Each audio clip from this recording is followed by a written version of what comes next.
Yes, hello, I am James Rowlands, and today it's the WNR329.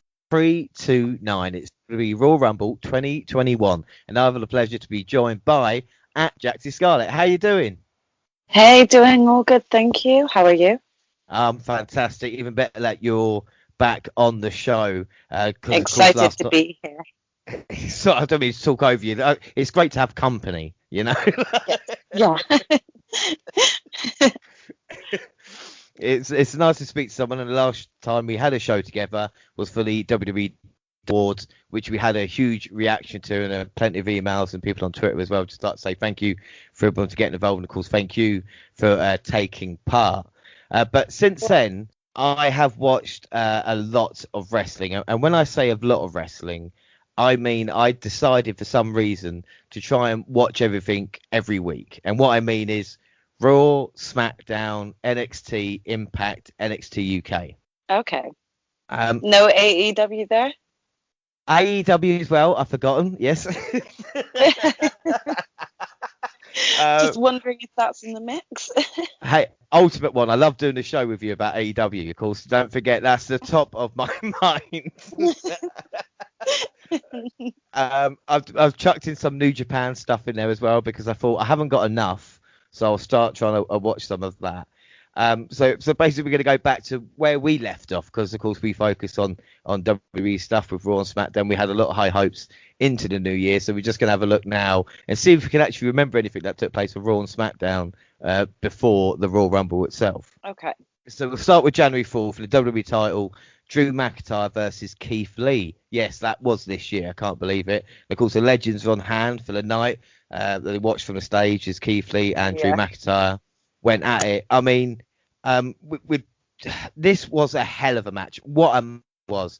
The Spanish Fly by Keith Lee on Drew McIntyre was so dangerous. And I know JR said it for years of a man his size, but with Keith Lee, a man his size shouldn't be doing stuff like that, should he? No, I mean, I think every time Keith Lee gets into the ring, he always amazes the audience, and probably the rest of the WWE staff. He's just amazing at what he does, and that match truly highlighted the type of person he could be as a contender for the championship one day. So I think there's definite excitement towards him becoming a bigger star. It is a shame we didn't get to see much of him towards the end of January, but hopefully he'll be back up and running, and we can see a lot more of him. Well, this is what I was saying. I mean, not to go off piece quickly, but where is Keith Lee? Because he hasn't been on Raw, as we're going to see. I Yeah. just looked at his Twitter, and he's not the most active person, but there was like the week period he didn't do it. I've not heard of any kind of So sorry. I think it was predominantly I think it was Vince putting him back down into the sort of training again, because for some reason he was thought of as to be considered reckless in the ring. However, I could not see that, and I couldn't tell you why. But then I did hear that Mia Yim shortly got COVID. So I know that obviously they're dating. So I think that it was out of their interest not to include him in the Royal Rumble, which is really sad. But I'm also hoping that both of them, if he's managed to catch it, or if not, both of them recover safely. Yeah, without a shadow of a doubt, COVID at the moment and everything that's going on. But the thing is that I thought we were going to have to do like a Sherlock Holmes and Watson trying to investigate what happened, because it is kind of strange that he had such a great. I mean, we still talk about the match. I mean, he counted the Claymore, try for a Spirit Bomb. McIntyre escaped, delivered a Claymore for the successful defense. But like I said, what a match! These guys had great chemistry, and I looking at these two, and I was going, these guys will clash many a time. Either it will be for championships or when they're feuding. These two can be like the bedrock and the future of this company, you know. Definitely, I agree with that. And then Goldberg made his way to the ring. Oh my gosh. This was when I just got up and had to just walk somewhere, because I was expecting this, so I can't say I was even surprised, but at the same time I was like, oh fuck off. And especially because I think the whole excuse that Goldberg gives in order to set off this feud that then takes place at the Royal Rumble, I think it was pathetic. But He came out saying that Drew was disrespectful of the legends, and out of all of the wrestlers backstage, Drew has probably been nothing but supportive and respected by the legends. So it just kind of, especially because you got to think, I think it was, a few months prior to this, wasn't it that the legends that ended up helping Drew out against Randy Orton at one point? So it's kind of like when Goldberg just came in to spill his stuff, he could have just come out with a better storyline rather than, oh, well, now you're next. Well, why? The thing is, I mean, I don't want to start. I completely agree. I don't want to start like a conspiracy or anything like this as well. But the thing is that McIntyre didn't have time. He was going to do like a promo after the match, quickly saying about the legends, which again goes against the McIntyre character. But you're thinking Goldberg had that, so he's been told by the people backstage, them, that this is what you're going to say. They knew they ran out of time, so they kind of sent him there knowing he was going to fail. And the conspiracy is, if it wasn't Goldberg, or it seems like kind of a certain talent, they wouldn't have done that to Triple H. They wouldn't have done that to a Randy Orton. They wouldn't make him. They made Goldberg look unintentionally, or maybe intentionally, a little bit like an idiot. Yeah, it really did, because of exactly what I said. Him coming out with his, I think it would have been a lot more satisfactory for him to have come out and said, so you're the new champion and you took out Brock just exactly like I did. Now I want to see how I can do against you and see if I still got it. That would have been such a better impact on us, the audience, as well as, if they did run out of time, that gives, them an easy ending, just to have Drew sort of nodding his head, looking like face to face with Goldberg and saying, I respect you that much that I will choose to fight you and accept you for that. Do you know what I mean? Like, they could have gone about it so completely different, and instead they just failed. I'm starting to think you and I should book WWE, because then you could have Goldberg saying, he said, plus, I've never won the WWE Championship. It's the only title that I've never got, and that means everything to me. So this match, I'm going to give everything that I have left. This might be the last match of my career, but I'm going to do everything in my power to walk away with that championship and to beat you. And again, it's simple stuff. But I think with Raw, there's a lot of kind of things. I mean, to try and watch 3 hours, it is a bit like, and it's not been horrible, torture a little bit, because there's so many things. For me, the constant outbreaks obviously is always going to be one of them. The repeat of everything that they do every half hour, which I know for people who are tuning in. When's the last time you tuned into Raw? Who's flicking the channels now? I mean, but also at the same time is a little bit like, well, that's on you, because you know when it starts. So for them to be doing, every 15 minutes, look what just happened like 15 minutes ago, it's like, okay, well, you're just taking away probably about 40 minutes worth of match time. So and this is what I don't understand. Why don't you've got the talent, fill it with match time, fill it with something that's actually interesting, rather than doing what they're doing and kind of wasting time. But anyway, on to SmackDown, January 7th. We had new SmackDown Tag Team Champions. Yes, remember them. Bobby Roode, Robert Roode, and Dolph Ziggler. Great talents. Both know tag team wrestling, and they had matching outfits, which does count. Let's build a tag team division. Okay, maybe not. No, maybe not. The 312-day reign was over. What are you thinking of the Street Profits, first and foremost, / Raw Tag Team Champions? I mean, I think it was a shame to see that they. I mean, I'm going to say this just truthfully. It was a shame to see them lose it to the team of Dolph Ziggler and Robert Roode. And I don't mean that in any form of disrespect towards that team. However, we have consistently just gotten the same teams facing off against each other for so long that I feel like it's done neither team justice, just simply because, they challenged for it previously, and it's like, nothing new. So the fact that then they won them, the impact wasn't there, and I just think, again, this is just in general, WWE really need to sort out their tag team division, because they have more than 2 tag teams on each roster. So why we're getting the same repeated matches week in and week out, is beyond me. But what is actually doing in effect is causing people to not actually care who the champions are. Mm-hmm. And it's an excellent point as well, because that is a problem that WWE's got. And another thing as well, kind of with like the tag team championship, it doesn't matter if you have like the Young Bucks or the kind of greatest tag team anybody feeling over a rival. If you haven't got a rival for them, you know, you think about how great the New Day are and the success. If they didn't have the Usos there to kind of fall back on and have the feuds, you can throw in that, you know, Harper and Rowan in as well.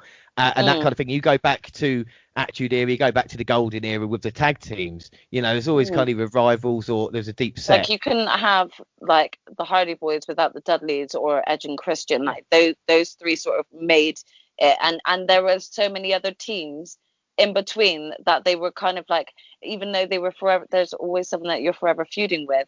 You've got other teams like in between, so that you're not just getting the same repeated cycled matches. And this is the issue right now, and the problem with WWE is that they don't care enough about their tag team division, and it's doing a lot of harm to the teams, really. Yeah, without a doubt. And you know, you look at the Royal Rumble as well, and you see, you know, I mean, there wasn't one title match, one SmackDown or Raw tag team title match on there. And the women's match ended up on the kickoff, and I'll get onto that in a little bit, obviously. Easy. Yeah. We're getting ahead of ourselves now. Back. Yeah. Well, SmackDown, we had a gauntlet for the number one contendership match. I love Sami Zayn's character. He was eliminated by Mysterio. Rey Nakamura was surprisingly a little bit sloppy, but Nakamura managed to tap him out with an armbar. Corbin then attacked. Corbin and Nakamura came up from NXT around the same time. I know this might be a silly question. Who has actually achieved more? Who's in a better position on the roster? Do you know what? It's a really tough one to say, because I would go with Nakamura, because in 2018 he was given the opportunity to win the Royal Rumble and headline WrestleMania with AJ Styles. However, they dropped the ball, like I've continuously said in other podcasts. They dropped the ball with both him and Asuka in the same year. And since then, I just feel like Nakamura's not had his chance to hit that momentum. He started getting it back, I must admit, with Sami Zayn. I did love their little pair up together. However, again, I feel like they've not forgotten about Nakamura, but they're too comfortable with having him as a mid-card player, when in reality, if they just put their faith in him, he could definitely be more of a high-end player. But I couldn't actually tell you who's had more success, because then you can argue about Baron Corbin, and even though we might hate his character or what they did with his character, you know, he had a long stint as the GN. He had a lot of screen time, you know, alongside the likes of Shane McMahon and stuff. So you could also argue that side, but I don't think that did anything for him either. So it's a shame on both of them again, because I think they're both on the same level when you're asking that question of who's had more exposure. I think they both are on that same level. Well, I'm going to get onto that, because I noticed something in the Royal Rumble as well. But I think also... Okay, I'm intrigued. This is not bashing WWE as such, but the fact is that even back in my day, you know, as they say, when teams split up or when they stopped, you know, I'll take a point. Eric Rowan was Daniel Bryan's manager, or not manager, he's heavy, right, when he was the champion. And I've completely forgotten about that. And I thought, how did that end up? I can't really remember, because I was looking at Omos and AJ, and I'm thinking, how many times Nakamura Zayn group, how did that end up? How did that finish? Did they feud after that? Did it blow up big time? Was there a story behind it? It's like, it seems like every tag team that's together, every kind of group, just kind of like breaks up at WWE. Like, we're not going to tell a story of that, because, you know, what's the point? You know what I mean? I find in that a lot with a lot of stuff. I think that with WWE as well, they have this really bad habit of putting people together and then breaking them up within like the space of 3 months, you know? So it's like they had like really good solidified teams like the Iconics, etc. But then and even Mandy Rose and Sonya Deville, but then you go ahead and split them up and then and then pair Mandy with Dana. Like, where does that make any sense, you know? And I think it is to do with, like you said, probably more so with Vince, and his decision making, and then not following through with it. Like a perfect example is Peyton Royce, who everyone was saying backstage that Vince was like really egging to push on, hence why they were breaking up as the Iconics. Yet nothing came of fruition from it. She was just then paired with Lacey. Because You know? the thing is it's not kind of bashing WWE, but it's, if I'm going to invest my time, if I'm going to invest 3 hours into Raw and 2 hours into SmackDown, whatever, then you better make me not feel like an idiot. And again, there's something Yeah. else in the Rumble that has happened on the build up, and you're thinking, but I've invested time, and now you're saying it doesn't really matter. But anyway, like I said, we'll go back to SmackDown quickly because, of course, we're during the gauntlet match. Brian comes out to face Nakamura. Nakamura doing his old style, come on, which is just brilliant. Anyway, it was a great kind of mini match. It was a great exchange between them, definitely. And it's like, I want to see Nakamura and Brian just to go, 20, 25 minutes and just go crazy. And Nakamura caught him with a Kinshasa for a shocking elimination. Pierce then came out reluctantly with Reigns, Uso, and Heyman encouraging him. Uso attacked Nakamura. Reigns then knocked out Pierce and draped over Nakamura to win. And Adam Pearce is number one contender. But Nakamura was his old self. And again, we've talked about it. Why haven't WWE used him like this? Of course, Brian will fight another day. Adam Pearce at this point, of course, is number one contender. He is a 5-time NWA champion. And there's a documentary called 7 Levels of Hate about him and Colt Cabana for the 10 pounds of gold, which is a really, really interesting kind of story behind it. But I think it's just good storytelling. I think at the moment, SmackDown, he just tells better stories than Raw at this moment in time, It is. It definitely is. I can't tell whether or not it's because of the wrestlers that are sort of that have been involved with most of Raw and SmackDown, or I can't tell if it is the writing itself. But I mean, SmackDown not only looks more appealing to those, like, for only wanting to watch 2 hours, but also, with Raw being 3 hours, as you said, sometimes it doesn't even feel like you're getting 3 hours worth of matches, so it's not even feeling like it's worth it. No, without doubt. But we move on to the January 11th Raw, and Drew McIntyre has COVID, and Triple H starts the show. We get a recap video of last week's show, and Triple H made his way to the ring. He spoke for about 5 seconds before being interrupted by Randy Orton, and the Viper thought he deserved the WWE title handed to him due to McIntyre being out of action, but Triple H told him to win the Rumble's man match. The Viper said he's a prime and challenged Triple H to a match. The game turned him down at first, but then punched him in the because of an agreement. So Drew is out, and WWE need to put one of the other huge stars in a position and wait. They don't build any, so they put the boss's son. Yeah, sure. It's just, this could have just blown open a huge opportunity for sort of any of the mid-carders, like, just to have like a little bit of a push and a bit of a match with Randy Orton to showcase what they could do. But they went with Triple H because like that is really that I don't think much happened. I don't even remember much happening on that apart from just kind of really bad editing at the end towards the match between Randy Orton and Triple H. But I will say, seriously, everybody has missed Triple H starting Raw with a 15-minute promo. There's no doubt about it. The question I have for you as well is, we see, why has Flair become face of the Raw Women's Division? And I don't mean Charlotte, I mean Rick. Why has Ric Flair become the face of the Women's Division at this moment in time? Are we discussing sort of everything to do with Lacey? Because I couldn't tell you why, but all I can tell you is that this is Ric Flair living out a fantasy of his, like consistently, always living out a fantasy. I want another younger woman running after me because they know who I am. Why they've involved Lacey Evans, don't ask me, but I think it just does her character a real injustice and just really takes away from everything that she had with her feud with Bayley over her being like a straight up mother and all this, and now you're going off and flirting with an old man. Like, it's really not a good look for Lacey. Oh, I just think it's wrong. look, I'm just done with it. I think it's always good to see a high AP appear in the show that the champion just contracted COVID with no symptoms on. You know, I don't see any problem with that whatsoever. Yeah, clearly. Like I say, we had an enjoyable tag match on this. Apparently, it was. Oh no, that was it. Keith Lee and Sheamus. This is another thing Raw kind of got on my nerves about. You had Keith Lee and Sheamus. You had a great match between the two there.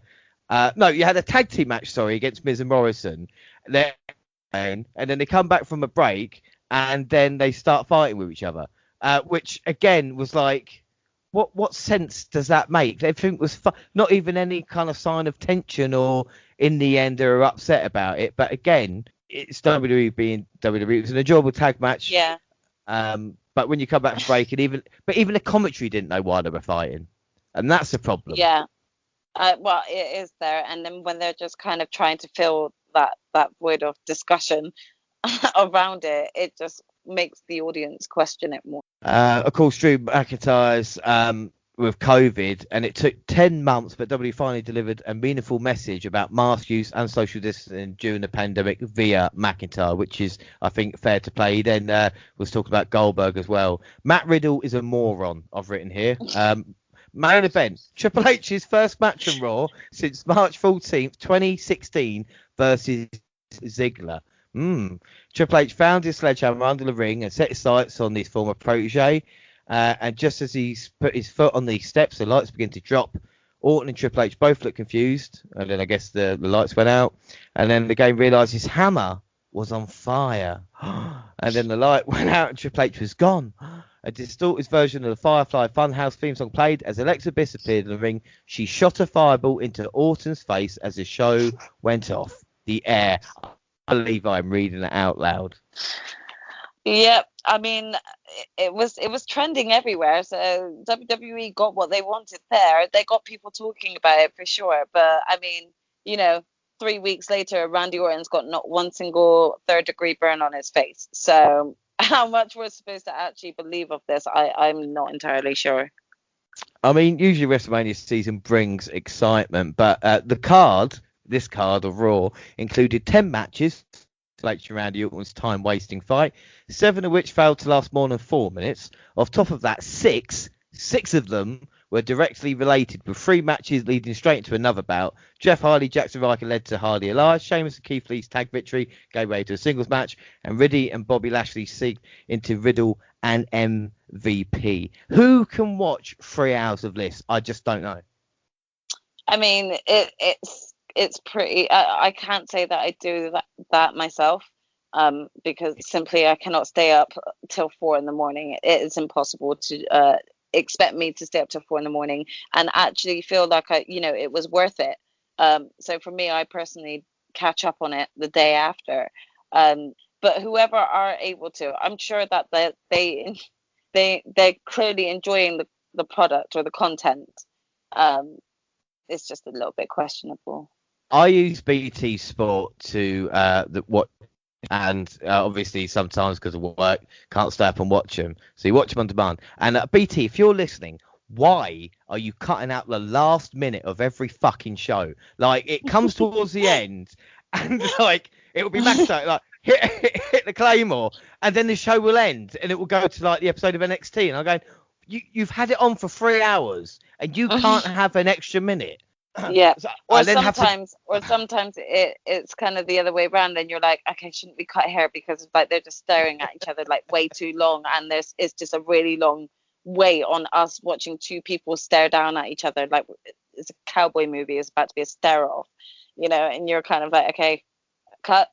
I think that's what BT are doing. They're going, right, we're going to stop it here. We've had enough of the show.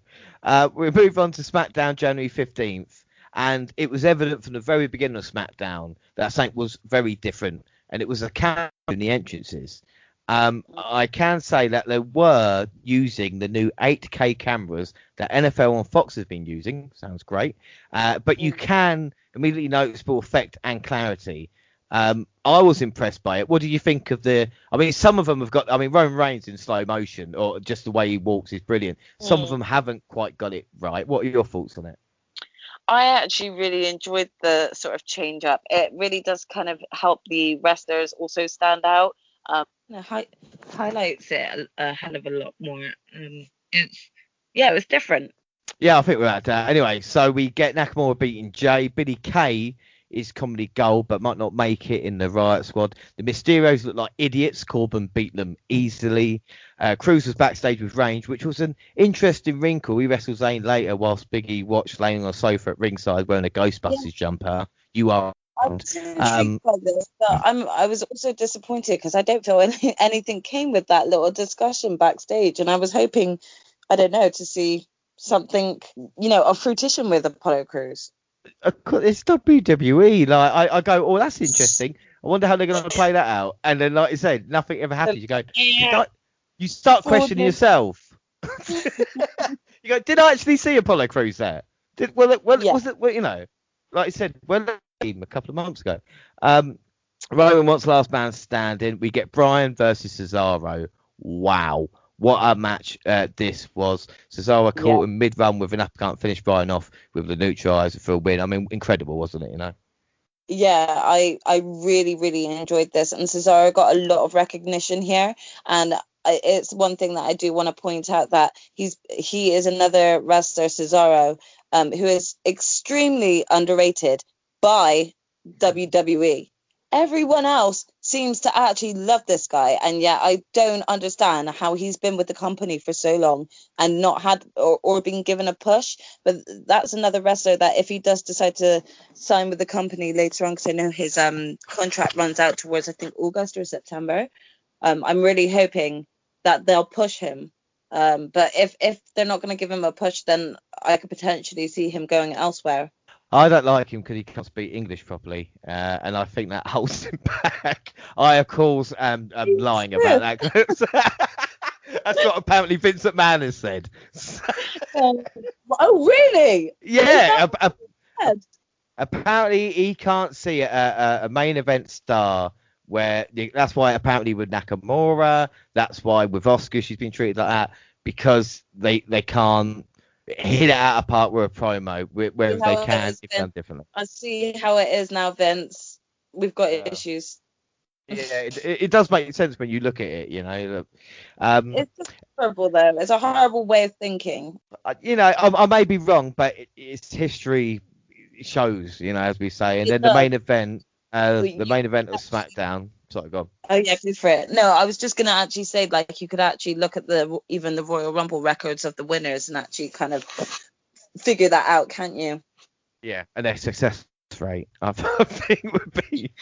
Roman Reigns bullied and intimidated Adam Pearce into signing the contract for their last man standing match at Rumble. It's taking place at the head of the table. He put pen to paper, and Pearce said, "I've waited all night for you to do that."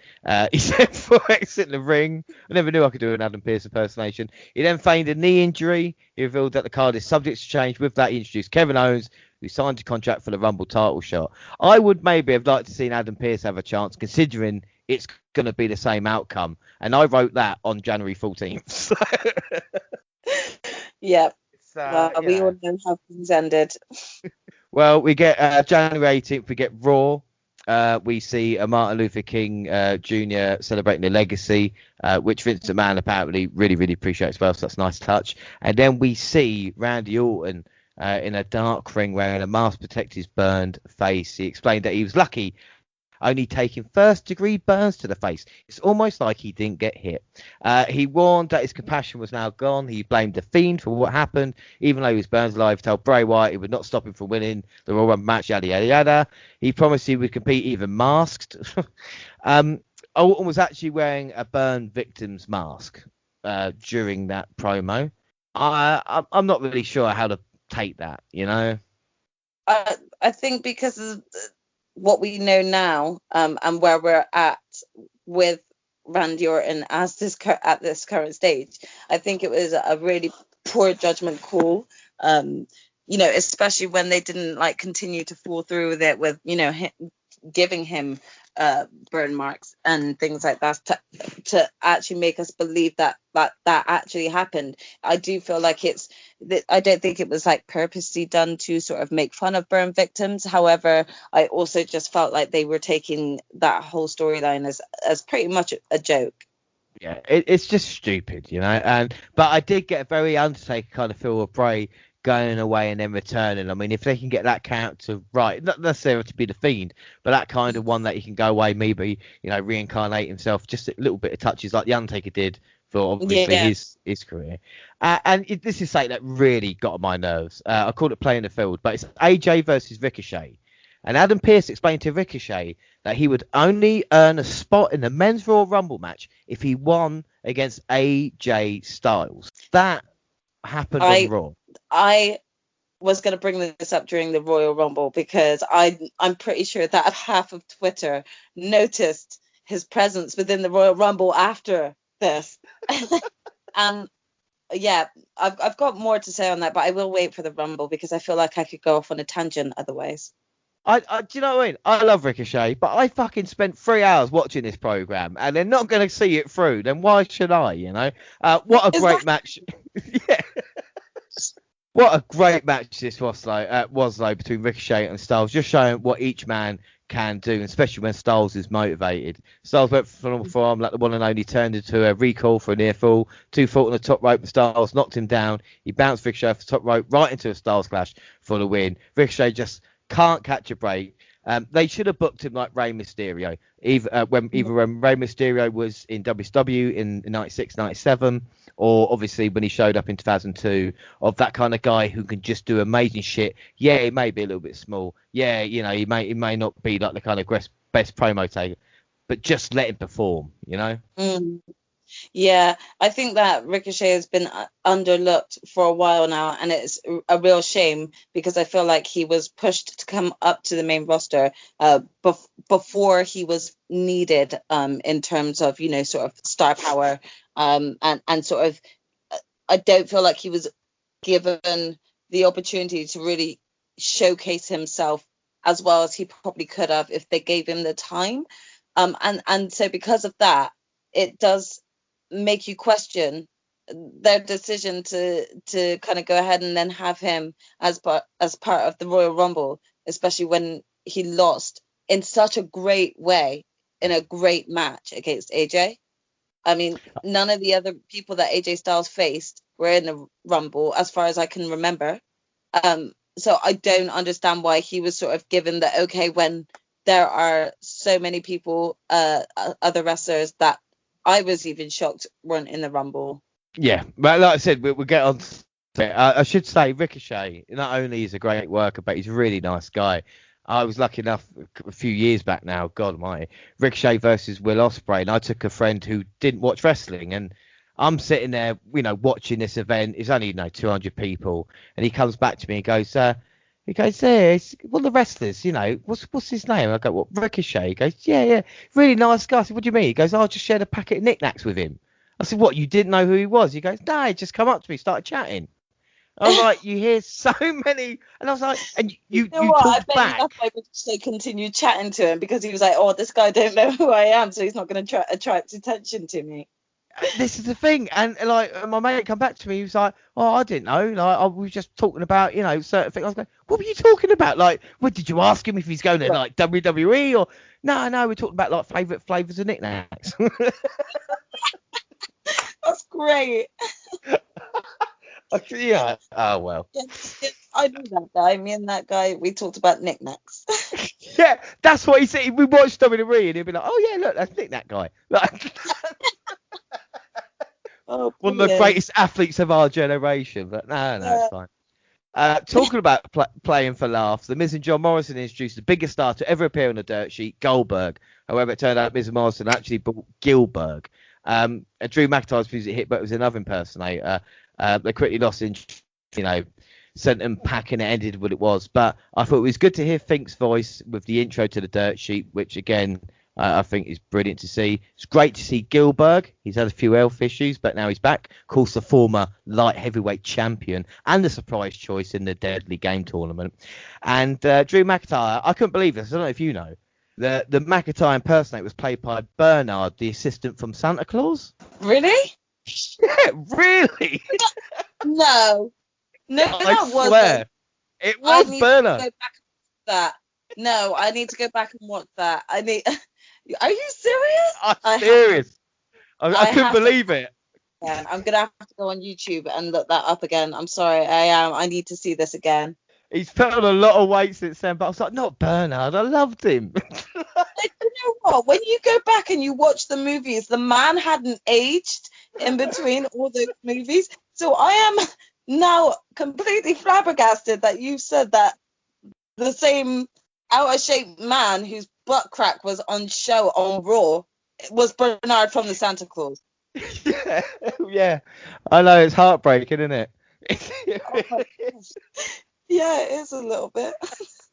Anyway, we're talking about playing games, and Oscar was asked about what she expected from Alexa Bliss, and the Empress smile seems uncertain, perhaps worried about the dark side of Bliss. The goddess introduced Alexa's playground to Oscar before making clear she would enter the Women's Royal Rumble match. Oscar tried to play nice with Bliss, but only seemed to be on the goddess's nerves. And then after she invoked Bray Wyatt's name, the goddess scared the Raw Women's Champion into walking away. Bliss plays this very well. So Harley Quinn ripoff, but it is a great character. But Oscar did look like an idiot. Has there ever been a more unutilized talent than Oscar at this moment in time? I mean, we can even just quickly go on to say this now that, you know, this furthers the statement you just made about her being the most underutilized wrestler when you got the Raw Women's Champion not having a Raw title on match on Royal Rumble, and yet you put her into the pre-show for the women's tag titles. And then not only that, but throughout the whole female Royal Rumble match, you didn't mention her name once when she is potentially one of the women that could be, challenged for by the winner. You know, not one speck of her or mention of her or interview backstage on the pay-per-view event. But yet, if this was Becky Lynch, she'd still be getting all of that press. It's extremely frustrating, and especially with then what happens on Raw. Well, about Bliss, and this contest felt shockingly like a squash of the main event, and it was the first time fans have ever seen Oscar so outmatched.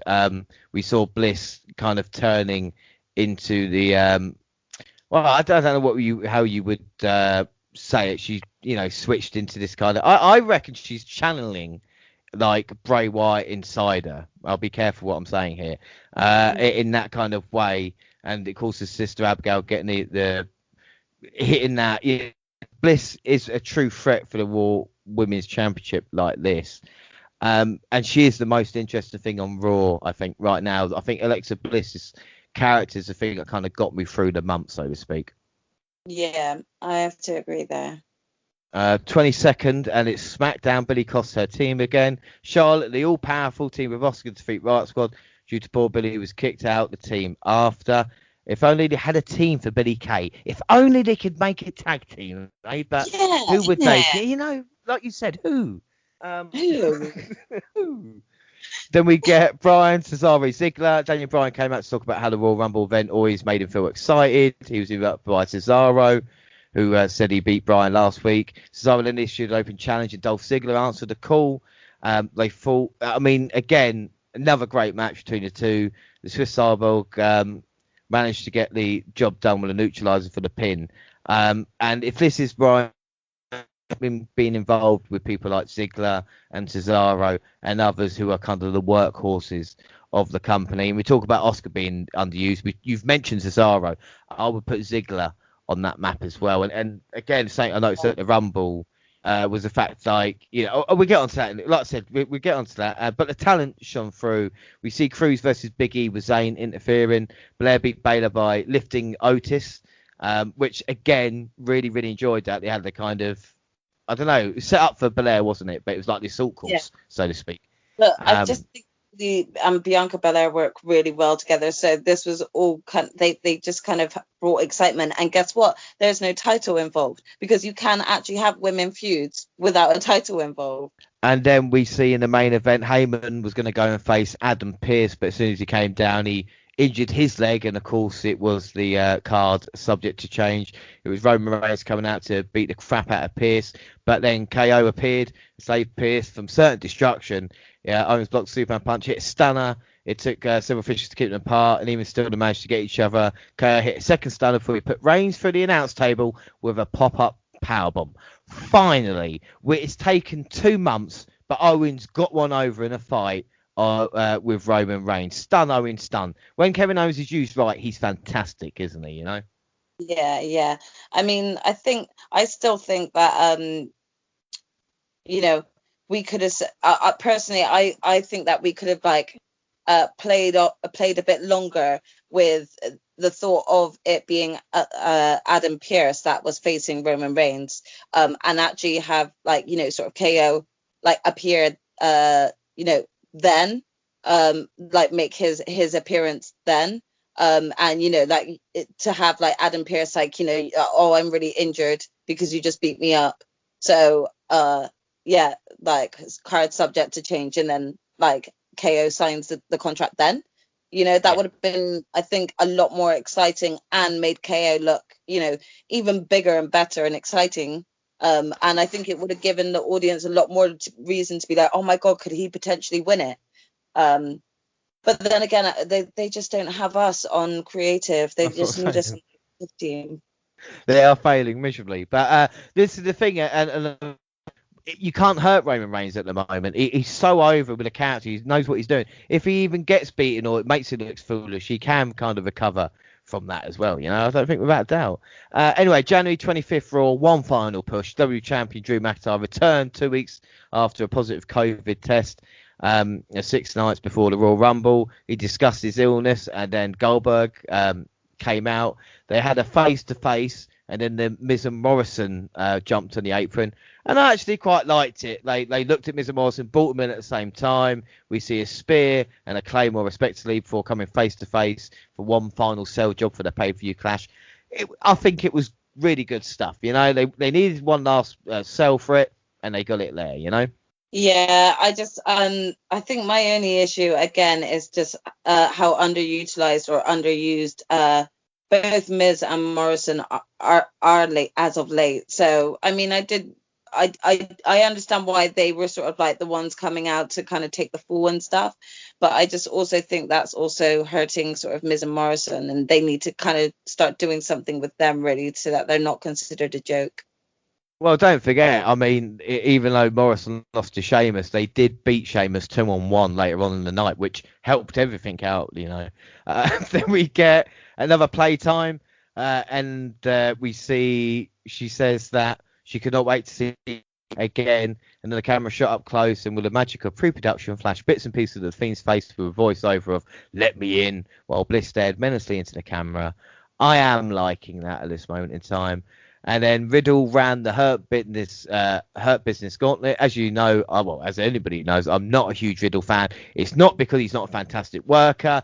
No doubt he is. I just find him so fucking annoying. There is just, if you were to build, like JBL would say, you build a wrestler like Randy Orton. You build someone I don't like, it's going to be Matt Riddle. I'm sorry, but it's just the way it is, Matt Riddle has one of those personalities that, you're either going to love him or you're going to hate him. That sort of one. And his sort of character, so to speak, is one of those characters that can start to grind you a little bit, But I also, I'm just not a fan of, all the news and bits and bobs that are coming out of him at the moment. So, for me, I'm always just more interested in allowing others who aren't possibly in tabloids for potential assaults of any sorts. I just rather watch them than give any more time to those that are either accused or kind of looking to just ignore the situation. So, yeah, I'm not a fan, you could say. No, I went about that. And I think with the wrestling fans, I've got to be very careful what I say here, because we did the Speaking Out podcast last year, and it got some, I won't say negative feedback, but I don't think people really understand. And it's not a case of, the old, I don't know, again, bring up like a Benoit or something. But it's a case, yeah, he might be a good worker in the ring, but he's still an arsehole. And if he is, then you need to say enough is enough at some points. And I think there's wrestlers in NXT and WWE where you go, enough should be enough. Yes, second chances and whatever. But if you're not a nice person, if you're not eating knickknacks with my friend, then you're not a nice guy, you know. Agreed. But anyway, back to Matt Riddle, and Benjamin was first, but distraction by Cedric gets the win. MVP next, but whilst Wobbly tapped out, and then Cedric, after being cocky, got pinned. Lashley came out and then put the Hurt on again. Their Hurt Business is probably one of the best stables that they've had in a while, and already they're saying that, you know, it's going to come to an end soon with Cedric and Benjamin. Then we see. Sorry, it has to come to an end so soon. Yeah. This is the one thing that WWE keep doing. I don't want to hear that the Hurt Business are looking to split up. I love everything that's happening with Cedric. You know, just feeling too much of himself at the moment and having little spats there with Shelton Benjamin and his team. However, I also think that they're doing some of their best work when it comes to factions with the Hurt Business. Mm-hmm. Why would you want to interrupt that? Look at the New Day. They've been together for years and it's worked. Why do you have to already be looking to split up the Hurt Business? It's not needed. The thing is, no, that's fine, because the thing is with WWE, with wrestling, I think, you know, you look at the kind of X factors through time and what was a success and what wasn't. It was a kind of cool factor. You know, was it cool? You know, and everybody's saying about wrestling, and you know, it's fake, whatever it is. But like Stone Cold Steve Austin, no one ever fucking questioned it because it was Stone Cold Steve Austin. You know, it's like the NWO. It's the Shield. And I think with the Hurt Business, I look at them and go, do you know what? They're actually quite cool. And I don't think WWE has enough of that nowadays. You know? Yeah, I do agree with that. You know, they've got style. You know, and some people like it. There's no reason to split them apart. I feel like they have a different type of atmosphere when they get into the ring, and they look dominant and they look powerful, and that is exactly what WWE need right now, is it not? Yeah, without a shadow of a doubt. There's no doubt about that. And then Edge returns to television saying that he would be in the Royal Rumble, and that was a massive blockbuster. And then we had one more act, which was the Women's Championship on the line. Again, Asuka was, you know, trying to do her best here. You know, there's no doubt she was kind of concerned and all this lot. But then Bliss, I'm trying to get through. She was riding a toy horse in the middle of the ring. You know, I mean, like, what the fuck? Yeah. You know? I think we've got to just actually stop beating around the bush here and just call it how it is. This whole match was never about Asuka. It was always about Randy Orton coming in at the end and screwing with Alexa. And I just don't understand why you had to bring the women's champion into it. You didn't need to bring her into it, because all you've done is just like underutilize her again. If you were going to like do something like this and actually legit have a match with Asuka and Alexa Bliss, that would have been so good. A lot of people were really like looking forward to kind of seeing what they both could do, but they could have built it up another week and had that on Royal Rumble. But instead they just decided to do it like this, where Asuka did come across looking just more scared and weak than as our Raw Women's Champion. And then you do have to ask yourself, would they have put if Becky or Charlotte in that situation, like, you know, having her look terrified or scared of Alexa Bliss? And then, like, would you have Randy Orton just come in and cause a disqualification during one of their matches, you know? But, I mean, when it comes to Asuka, it seems to be just, you know, this isn't about you, even though you're part of the match. It's just a little bit ridiculous. This is the thing, like you said, Randy Orton appeared, delivered an RKO. The thing is there's good chemistry between Bliss and Asuka, and definitely should be a match. It was good that they were main event 2 weeks in a row, but silly makeup. And why give up the mask or have no reveal? Have him have the mask on, have her turn around and take the mask off and go, this is what you've done, RKO. Exactly. It just kind of made no sense. Like, in the end, Randy Orton just looked like he just beat up a little girl. That is true. You're hard, Randy, aren't you? It probably is now. Anyway, so we get on to January 26th, and it's India's Republic Day. Yes, I even watched the Superstar Spectacle, the unprecedented 2-hour television special event that happened. I'll just go through it quickly with you. Michael Cole, Corey Graves, and Shoraz Ali provided commentary. Finn Balor defeated Guru Raj via pinfall after 1916. Wasn't a bad match. Raj showed plenty of potential. Didn't look out of place versus Balor. You get this year Shanky, Giants, Angier, Rey Mysterio, and Ricochet defeating Dolph Ziggler, King Corbin, Nakamura, and Cesaro. Mysterio and Cesaro after a splash from Shanky's shoulders. Of course, they called on Ziggler to help during the match. Shanky and Giant are both 7 foot, both trained by Great Khali. I cannot wait for them to have their world title runs in a couple of years. The Giant is only 300 pounds. And when you consider the Big Show was like, 2/3 bigger than that. It wasn't bad. We see Reigns there. He had a promo celebrating himself. Who would be surprised by that?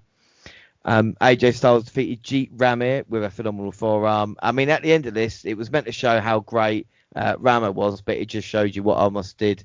It was okay. We had Biggie and Woods came out and they introduced Spinning Canvas, which wasn't a bad performance. Great Khali gets a great reaction on the video. We have Serena Sandu and Charlotte Flair defeating Bayley and Natalia via pinfall. Again, they need the star to be on the show, and they pick Charlotte out of it. Yeah, again, questionable, and you sort of tend to want to give up a little bit after this, because no matter how many times, like, sort of the WWE universe talk about, giving opportunity and wanting to see more of different female wrestlers get opportunities. Nope, everything is out the window the minute Charlotte returns. It's always got to be about Charlotte. It was a nice touch for Sandu to show Flair some dance moves as part of a taunt during the match and then replicate the Flair strut. Afterwards, of course, the face has got the pin. Did it really need to be her? Did it really need to be Charlotte? No, of course it didn't. But it's funny you getting annoyed. Ric Flair cuts a promo but gets cut off by Jinder Mahal, and the Bollywood Bulls Mahal cuts a heel promo, but Drew McIntyre and Indus Sher arrive, and then McIntyre and Indus Sher defeat Jinder Mahal and the Bollywood Boys. It was great to see Jinder Mahal back in action. He's been out of the ring since June 2019. Indus Sher had an impressive showing in Wells Collide Battle Royal back in 2019, but have not done much since. This was arguably the best match on the show, which really wasn't worth, much. I mean, it was a disappointment sort of coming out after this spectacle that, we didn't see much more of Jinder Mahal, or haven't so far back on the main roster, because I did enjoy that match myself. Yeah, have him take Ricochet's place. Like that's what they're going to do in the Rumble. I think Ricochet paid his way on. Well, I really like the intro videos to the wrestlers before the match, because obviously you have to explain to a somewhat wider audience. This is the start of something, obviously. They wanted to build a performance centre in the next couple of years. I wouldn't be surprised if we maybe see an NXT India. What are your thoughts? Because obviously we've got NXT UK now, and the plan is to kind of roll them out. Are you excited? Do you watch NXT UK? Would you watch NXT India? Would you watch NXT Mexico, etc.? I have been starting to pick up bits of NXT where I can as well, and that includes NXT UK. So I do think it is a positive outlook for especially India if they do get an NXT over there, because not only does that give more Indians a chance to actually do what they love, and I've seen how much that country loves wrestling, but at the same time I think it gives more exposure to the country itself, and that would be great. However, I'm also not excited at the possibility of it not going anywhere, because as of right now, it's not like we are doing very well with showcasing the roster we do bring up to them from NXT, whether or not that's NXT UK or US at the moment. So I don't want it to be underutilized in a way, but I'm excited for them too. I hope that makes sense. No, yeah, well, like I said, it was an enjoyable show. We move on finally to SmackDown the 29th. And Daniel Bryan opened the show. AJ Styles interrupted, and of course set for a match later. And I put this time, how many times has Daniel Bryan mentioned the Royal Rumble win? It feels like WWE might be pulling a swerve. AJ's been spinning his wheels recently. Raw is not a good fit. Put him in NXT versus Balor if nothing better. I mean, what a great match that would be. That would. We have Belair, and you can have AJ saying, I've never won the NXT title. Let me go for it. We have Belair versus Bayley. This, again, was a really good match. It was completely different from their first fight as well. The main mistake WWE made was the post-match interview.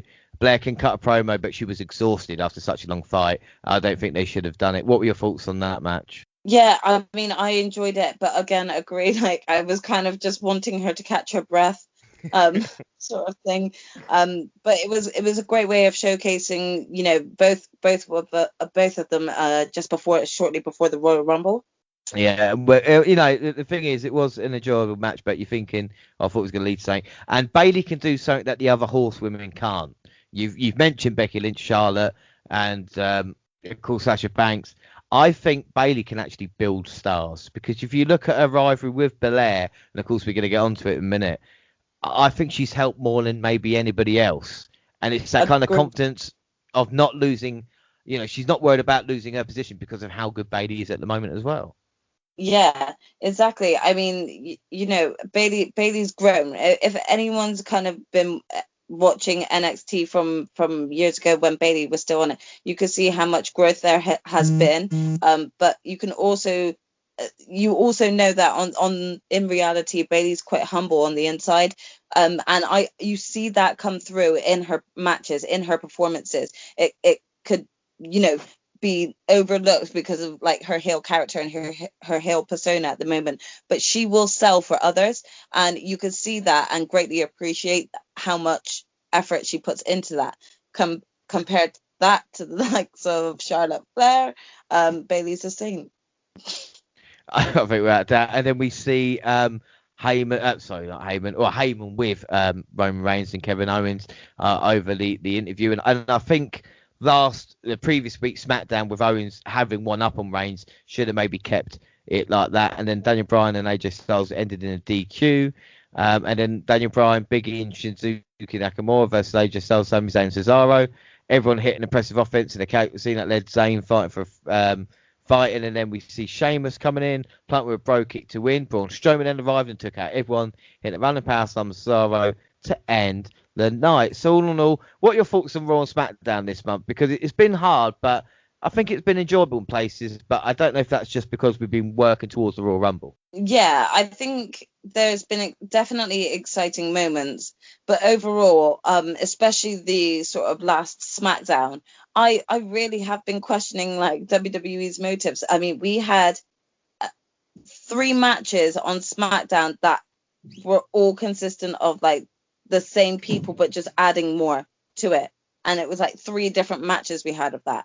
And it was just not needed.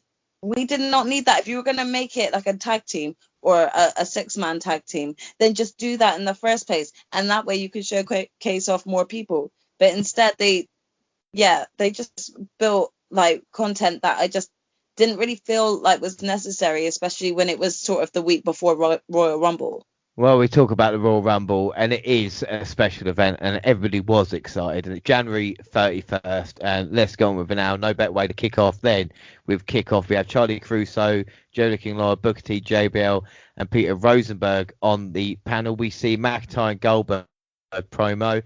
It's 54 versus 35. I was surprised Goldberg's only 54. Yeah.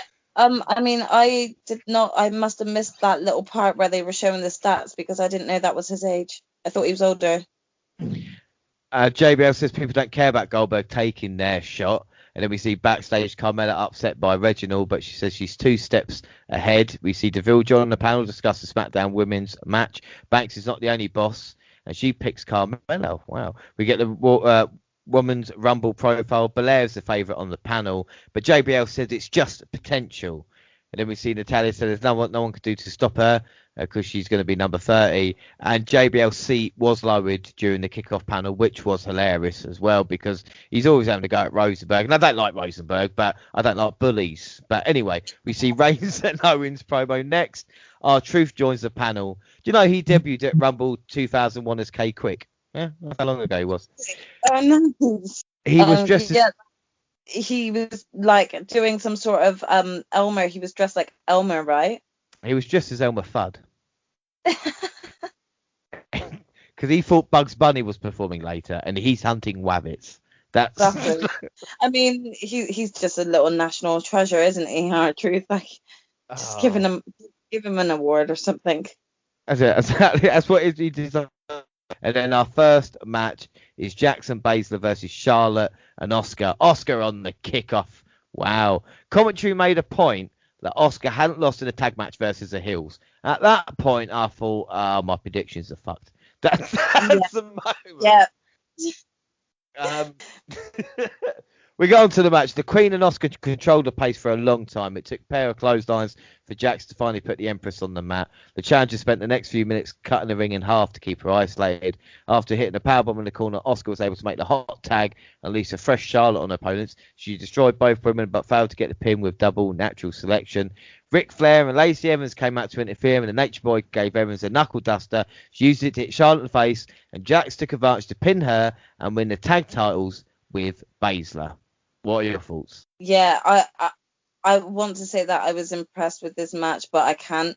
And it's such a shame because I think that all of the women, like, you know, put their heart and soul into that match, but everything to do with this storyline between Charlotte, Lacey, and Charlotte's father, Rick, I'm over it. This is not Attitude Era. We're not watching Vince and Trish again. Like, there is no need for this. And I just also think it's just not a good look for Lacey Evans or her character that she had been portraying previously. Overall, I wasn't overly impressed with the match. I kind of called it. I knew that they were going to be losing their titles. And this match did nothing for Oscar. It highlighted nothing about the fact that she was the only woman that was the women's champion in that match. And yet it just was, none of it was about her. It was all about Charlotte. Like, all of this was, and I'm over it. It felt like the Attitude Era with the amount of kind of shenanigans going on towards the end. And again, to make, I just don't think we needed that. We didn't need Ric Flair coming out, and I think a lot of people were kind of fed up with him, especially with, you know, what we'll get into later with the Women's Royal Rumble. Unneeded, unnecessary. That's how I feel about it. This is the same. 4 great talents, and you're going, and here's Ric Flair. You know, it's like, this is the thing that annoyed me. And then I thought, fancy again. Well, I thought, well, that's it for Oscar tonight. I thought that's it. I thought we're not going to see it. Yeah.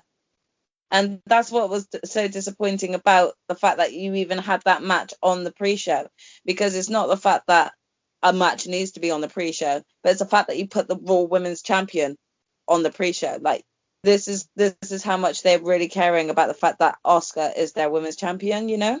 Well, this is the thing. I was watching Kickoff and I was surprised there was the match on, and I was surprised it was this one. And I thought there was nothing else they could put. I know I moan, you put on a pointless match, but if any was a chance, you know, to have something on the kickoff and move that to make it feel more important, but because of the clusterfuck finish, again, it was just Oscar. I just was like, this is no way. It's just not fair, you know. And I don't want to moan about it. I agree. But the thing is out of 5, I give it a 3 because the action was probably 3.5, but the finish dropped it down to a 3. I'm gonna agree with you there. I would give it a 3 too. Predictions. Brandon challenged us. Brandon Scans. He challenged us. Of course, he beat us once, I think, back in the day, and he keeps going on about it. You really need to calm down. He went for a draw. We went for Oscar and Charlotte, so 0-0 to start us off. The poll wise, Oscar and Charlotte got 69% of the vote. Not a bad kickoff, and then the main show begins. And it was a sick promo, I say, for the Royal Rumble to start us off proper. I agree. And I think it's because it's the most hope we have of the year as well, you know? It is. I mean, it's the start of WrestleMania season, you know, so you know that whatever is going to be going down in this pay-per-view is definitely going to be starting to set the stage for what is supposed to be the greatest pay-per-view of the year. So, it gives high hope to those that are wrestling fans that, they're going to see some really good content, some real big drops, some hopefully some returns and things like that. So it's the first one of the year as well. It makes it that much more exciting. I'm sure I'm like everybody where I just hope CM Punk comes back at number 30, wins the Rumble, main events WrestleMania. I'm sure everybody thinks that. I mean, there's quite a few people hoping that. But anyway, I really like the event theme. I mean, the Rumble. I've even put it on my my iTunes, and I don't usually. It's been a long time, and it was quite catchy, and I felt myself singing it at certain points, and I thought, oh yeah, not bad. Yes, that's right. Not only do I watch 12 hours of wrestling, but I also sing wrestling songs to myself. But we are in the Thunderdome, and it is Goldberg. I wonder if he'll concuss himself as he makes his way to the ring. He had long shorts. I asked that myself as well before he came out. He's like, go on, head back the door, there you. Long shorts, still a cool entrance. I'm excited for this match. As Goldberg made his way, he seemed to have, what's a nice way of putting it, blown up maybe a little bit from his walk, from his dressing room, and they weren't real Goldberg chants. I'm sorry, but they weren't. I don't care what anybody says. Yeah, we all know that. I mean, they've been putting all these fake chants in since the audience have stopped, and it usually tends to work, but in some cases it doesn't, and I doubt that anyone was really cheering on for Goldberg, because at this point everyone was just literally sweating and hoping and praying to God that Drew was going to come out on top. Well, amen that, because that was exactly how I felt. But McIntyre did look intense, and before the ref could call for the bell, the Scot delivered a headbutt and a spear. They took the fight out of the ring, and Goldberg speared the champ through the barricade. What the fuck was Drew McIntyre thinking then? Huh? I do. I think he just kind of was like, do you know what, fuck it, I'm going for it now, and just went for it. And then as soon as he went outside, I thought, oh no, this spot's coming. Went through the barricade. It was just great, to be fair, because McIntyre's there, and everybody, I don't care, 98% are going, oh fucking hell, like, McIntyre, get up, just come on, son, you can do this. Yeah. McIntyre recovered as he waited to get the square circle. The ref called for the bell, and McIntyre immediately hit a kick, followed by a claymore for a 2 count. Goldberg ducked the second claymore and drilled him with a spear. He lined up and hit a second one for a near fall. My heart was in my mouth. And then he delivered a jackhammer, but McIntyre still kicked out. Did you think at that point that was done? Yeah, I mean, I saw the jackhammer, and I actually stood up, because I was like, are you kidding me? That this is how they're going to do it? Are you actually serious right now? And I was ready to shout my head off and probably wake up all my neighbors. However, I'm very, very happy to say that I was shocked as hell when Drew McIntyre kicked out, and I was really jumping for joy. Yeah, and I think I had my hands rocking back and forth, but I think Goldberg's sell of going like, God damn, kid, I thought that was quite good. And then obviously McIntyre dodged his spear, hit another claymore to get the victory. Drew at a disadvantage, but fighting through. What are your thoughts on that? I think it was a good match overall, and I think that it was the right decision to have made when it comes to the outcome. Again, though, it was a good match, but we could have had a great one with a younger, new, upcoming talent. So, in my opinion, I just don't really feel like it was needed or necessary to have been Goldberg. Well, credit to Goldberg for getting him up for the jackhammer. I mean, McIntyre did help. Like I said, not many have kicked out. Drew McIntyre has beaten a star name, which again is another good thing. I know Braun Strowman beat Goldberg. It's a really good nod off, and one to add to Drew's CV. So, I'm not just condoning it as a match. And I think that they could have had him on an episode of Raw, and that would have been the most exciting match to main event on a Raw. I just still feel like it could have gone against another person at that time, But that being said, it was good. What I liked about it is the fact it did feel, I don't want to say like a real fight, but obviously we don't want McIntyre to lose. So when he's at a disadvantage like that, we're going, oh, fucking hell, quick. And you want it to be kind of, to finish it at 2 or 3 minutes. It's a perfect way to kind of put Goldberg. It's so, McIntyre didn't really lose anything because of obviously the attack before. It just McIntyre made a mistake. You know, he jumped Goldberg, and then he got caught for it, and luckily he managed to survive, and he maybe picked up, you know, storyline wise.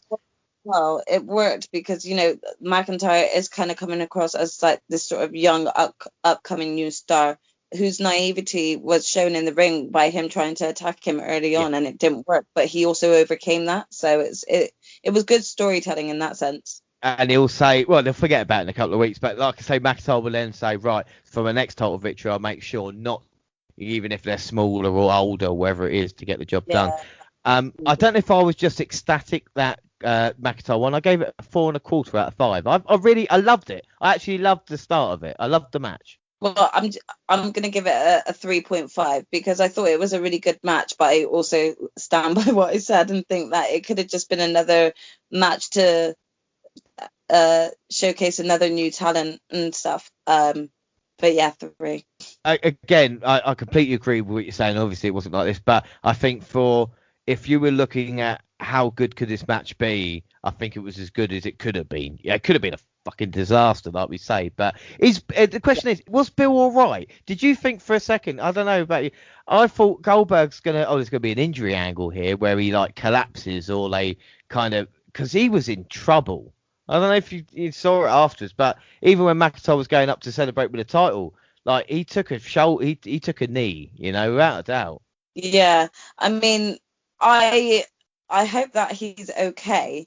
I didn't actually notice that, if I'm truly honest. He was because I was thinking at the point, it was like he's really blowing at the moment, and I know he said something to McIntyre, but it's a way like Goldberg, I think, was, you know, obviously I've looked online since and no one said anything about it.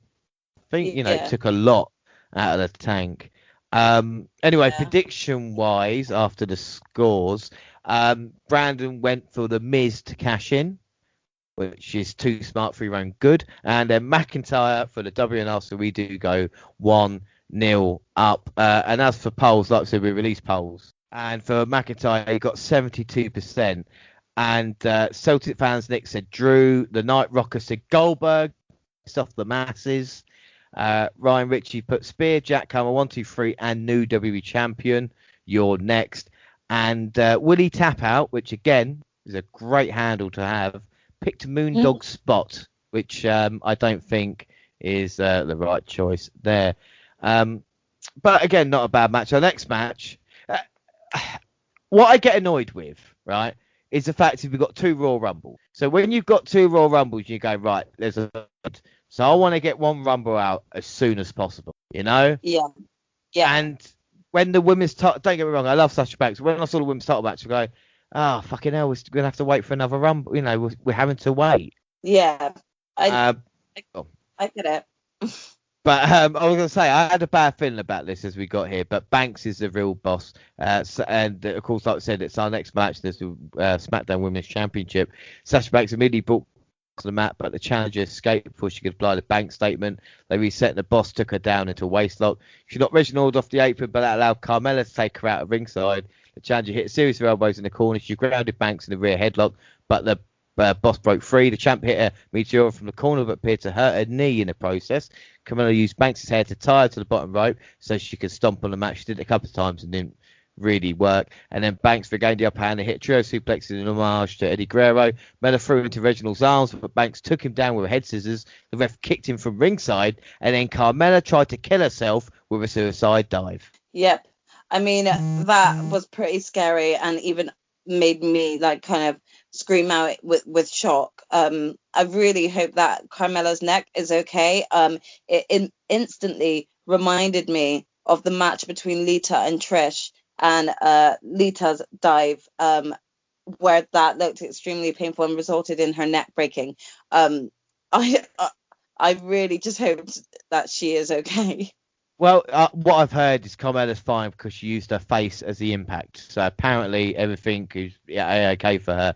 But no, seriously, she did land on her head, and you see Banks giving her a couple of little touches to make sure she was okay.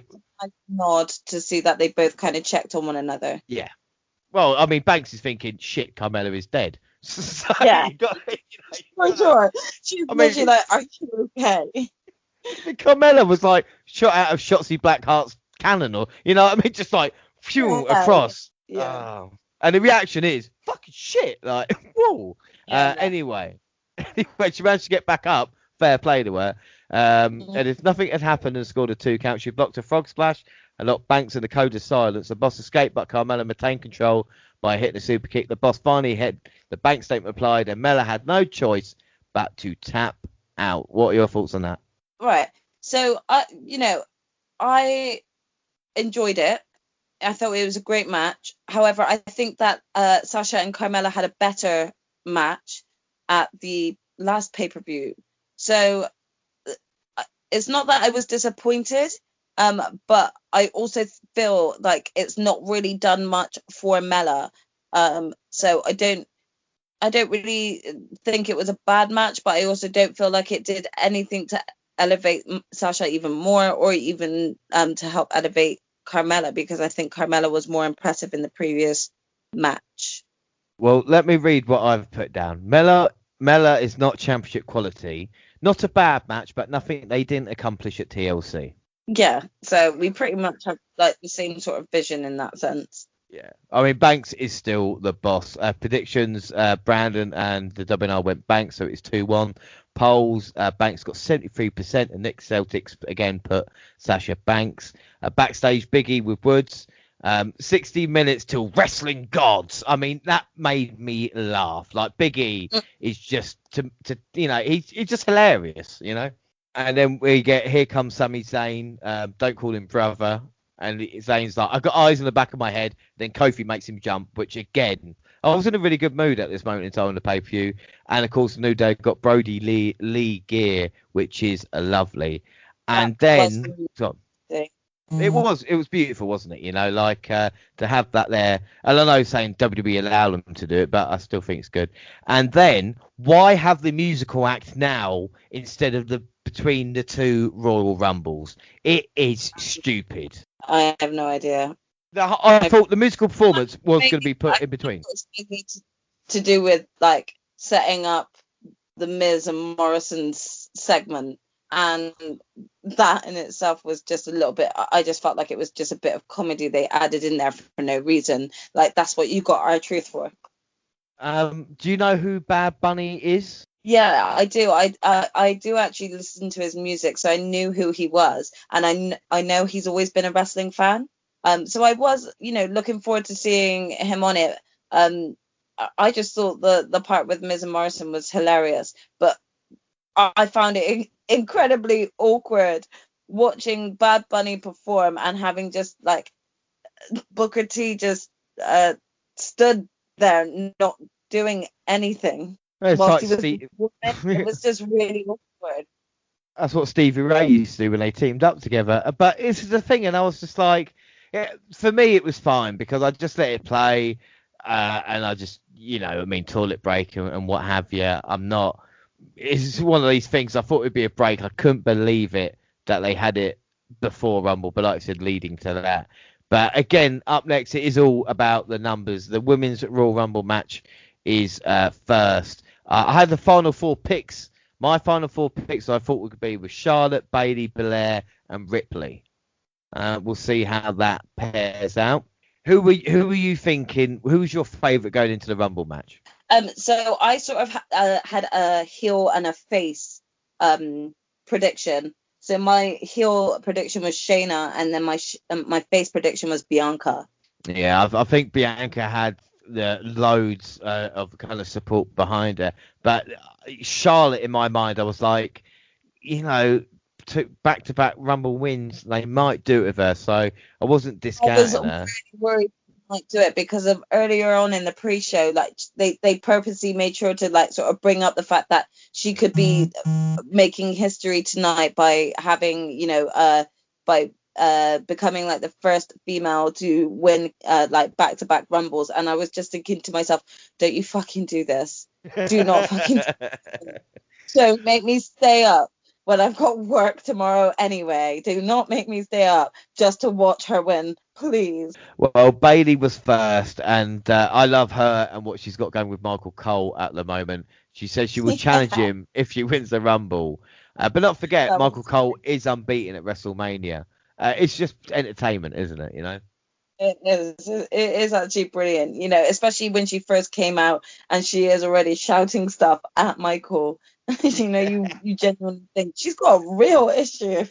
Especially when it's a king on commentary, you know, that's what that's what I think makes it kind of so special as well. The fact that they're kind of seeing it through. And I think it was on SmackDown a couple of weeks ago where, you know, Brian's going last week on SmackDown when Cole's going, she's scared of Bianca, and Bailey's like, I'm not scared, Michael, I'm not scared, which again is just brilliant. It just really got to me. It really tickles me like that. She's got an actual issue with him.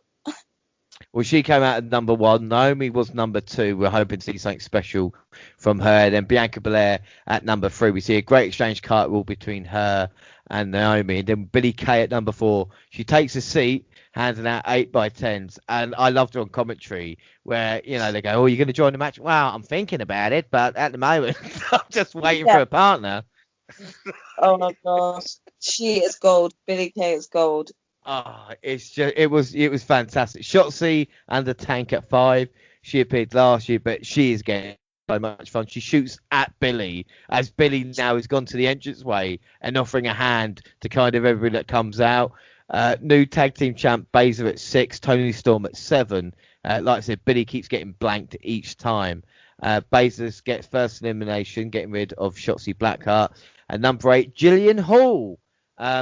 She's singing and she's got a face growth bitten off. Anybody don't know. What are your thoughts about seeing Jillian Hall?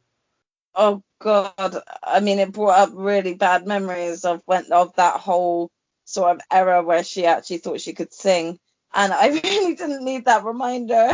But good news is that she's a fan of her teaming up there with Peyton, Billy, sorry.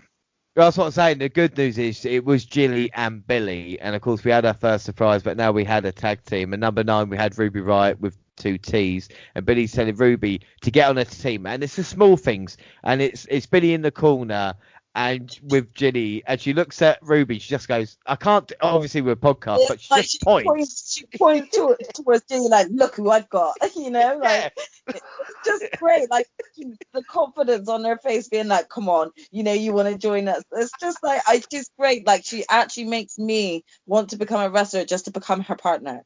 Honestly, know? It was so funny. And then number 10, we get Victoria, a true legend, one of the proper workers, you know. Oh my gosh, I was super excited to see Victoria come out, especially in her Spider-Man ring gear. I thought it was brilliant. It was so nice to see her. I think I would have probably screamed a little if she came out to all the things she said. Oh, but yeah. She came out to her other track.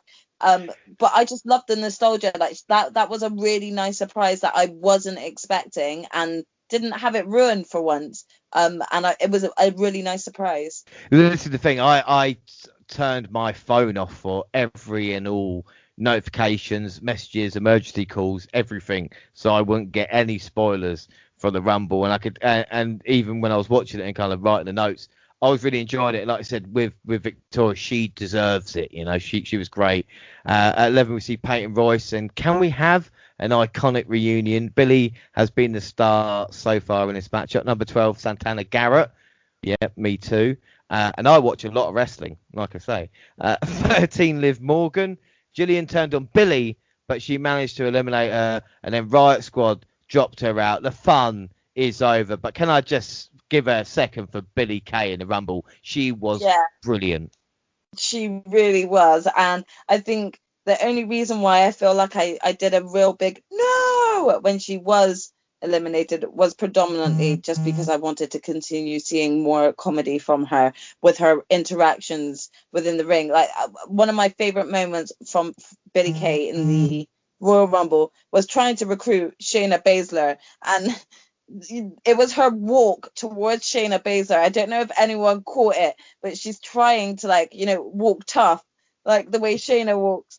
And it was absolutely brilliant. That's got to be one of my favorite moments. It was everything she did. I was just like, oh, this is fantastic. And especially when we talked about Peyton Royce kind of being the chosen one, so to speak, and they kind of, Billy giving her this, and she is making kind of chicken salad out of chicken shit, the old expression would be, where she's just so entertaining. Yeah, it's very true. And I feel like I actually feel like I ignored the Iconics quite a lot when they were a tag team. So I feel like I'm getting to know Billie Kay a lot more than Peyton Royce, and I doubt that was the intention that WWE were doing. But whatever Billie Kay is doing, I just want her to keep doing it, because she's gonna become one of those potential underdogs that no one really realized that they were rooting for or wanted to maybe be elevated. And when she will, she'll be everyone's favorite, you know. Yeah, I think without a shadow of a doubt. But like I said, the fun is over. Number 14, Rhea Ripley, come on down. And Toni Storm is eliminated by Rhea. Of course, there's history there over the NXT UK Championship. We see Baszler, Kirifuda clutch chokes out Victoria from the Rumble, which, again, Victoria's gone, which is a bit of a shame. Nice splits, but then Garrett is out by Ripley. 15, of course, we're halfway through, and it's Charlotte. She will not be in a good mood. Bailey powerbombs Ruby right out the Rumble. Number 16, it is going quick. Dana Brooke, this is a wasted choice. She is not shown a lot, you know. Yeah, I mean, when you've got two powerhouses that come out one after the other, I think that spot probably would have been better for to a suited position to put like a legend straight after, so that the expectation level of a big another powerhouse coming out wouldn't have been expected. But then to have someone like Dana, no offense to her, but it came across a lot less. That, I mean, I used that as a bathroom break at that point when I realized it was her coming out. Well, no offense, but the thing is that I've tweeted before saying she's a horrible worker and she liked it. Like, I don't think she understood the kind of the sarcasm that was at play, maybe. And it's just, I feel, you know, she puts in effort, so I don't think she gets it. I thought she's one of those wrestlers that would forever be a mid-carder. Like, I couldn't ever see her with having the title run, the women's title. Yeah, I would agree, yeah.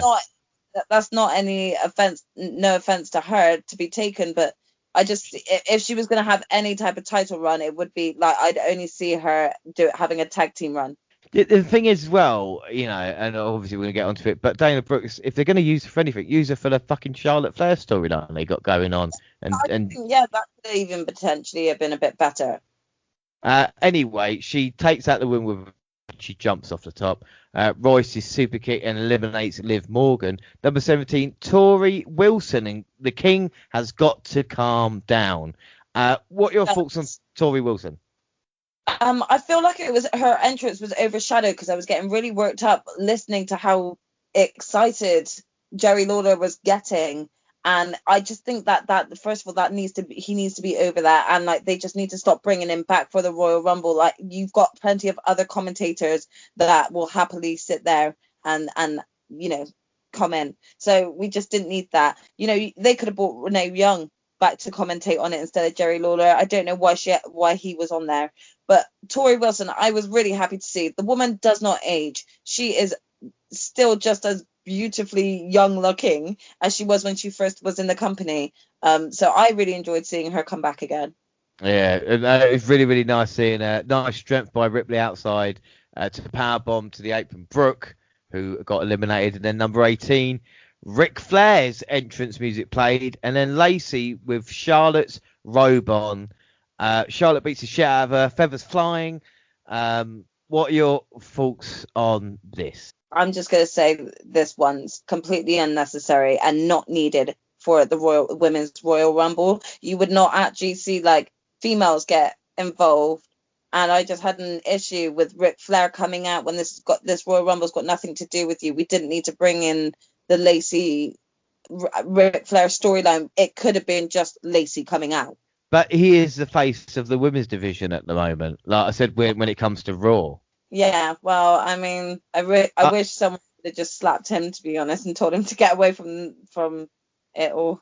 I mean, you compare him, the airtime he's had to like Oscar, like during the Rumble and the treatment. I mean, I'm not here to piss you off.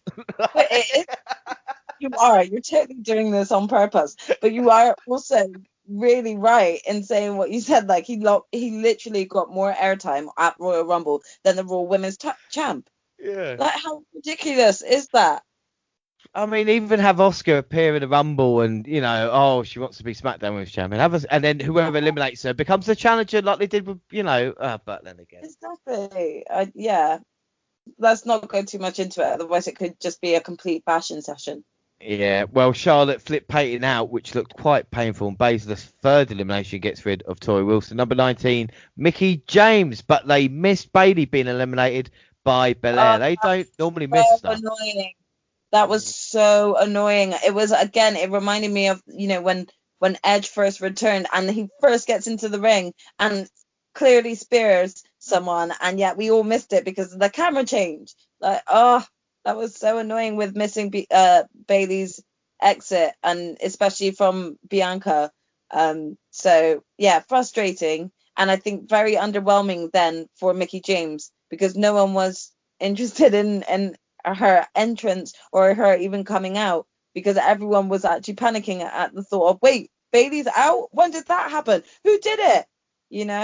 Exactly, and it's the thing, and WWE are usually quite good with that, and it's the case of, well, they time the fucking match. They know what moments, they know where it should happen. It just doesn't make any sense sometimes. And we then see Mickie James and Charlotte having a nice exchange. Number 20 is Nikki Cross. She, of course, has gone quiet recently. She is a great talent, and she lights up the ring when she gets in. Oh my gosh, I do have to actually just point this out at how good Nikki Cross looked. Like, she has lost a considerable amount of weight and looks amazing. So I was definitely excited for her coming into the ring. However, I am already going to put this down because she was eliminated way before I feel like was needed. We didn't get no interaction between her or Alexa Bliss, and it really irritated me because of what happens then on Raw, the day after, which was that they had this prompt match. They could have continued building the storyline within the Rumble, but I felt like Alexa's run was short-lived, as well as Nikki's. I feel like they could have done with just doing that bit of building to then lead to what we got on Raw. They missed the ball with that. But did you find, I mean, not spoiling the men's Rumble, but a lot of people say, oh, you get to build matches towards what's going to happen at WrestleMania, and I felt there was none of that in both matches, of kind of like, and I know maybe it hasn't been done a lot. Maybe people are just picking out examples like when Angle tackles and such like. But again, it's anyway, back to the Rumble. Again, it was a really, really enjoyable Rumble. We see Nikki Cross coming in. 21 was Alicia Fox. Not done that in a while. That was a surprise as well. But I mean, I'm just going to go ahead and kind of like say this now. I feel like it was just completely undermined again and this wasn't even his fault, but the creative writing of having R-Truth come and interrupt the women's Royal Rumble. Like, this easily could have taken place during the men's Royal Rumble, and there would have been like a really nice, funny segment probably of all of the men that were currently in the ring, maybe just helping Truth beat up all of the people around the ring trying to get to Truth and the 24/7 title. That would have been actually fun, and you could just see all these men just have a break from beating on each other and just quickly beat on these new guys for a bit. But no, they decided to have him and a bunch of men interrupt the women's Royal Rumble again. I'm just baffled. Well, you say men, I call them 24/7 jobbers, because I don't even think. It's true. Fox is the new champ, though, and then 22, Mandy Rhodes. I mean, it's definitely different what they're doing. Rose threw Fox out, and then she gets pinned by Truth. I mean, it's not been a good night for her. Fox comes out and loses 2 matches.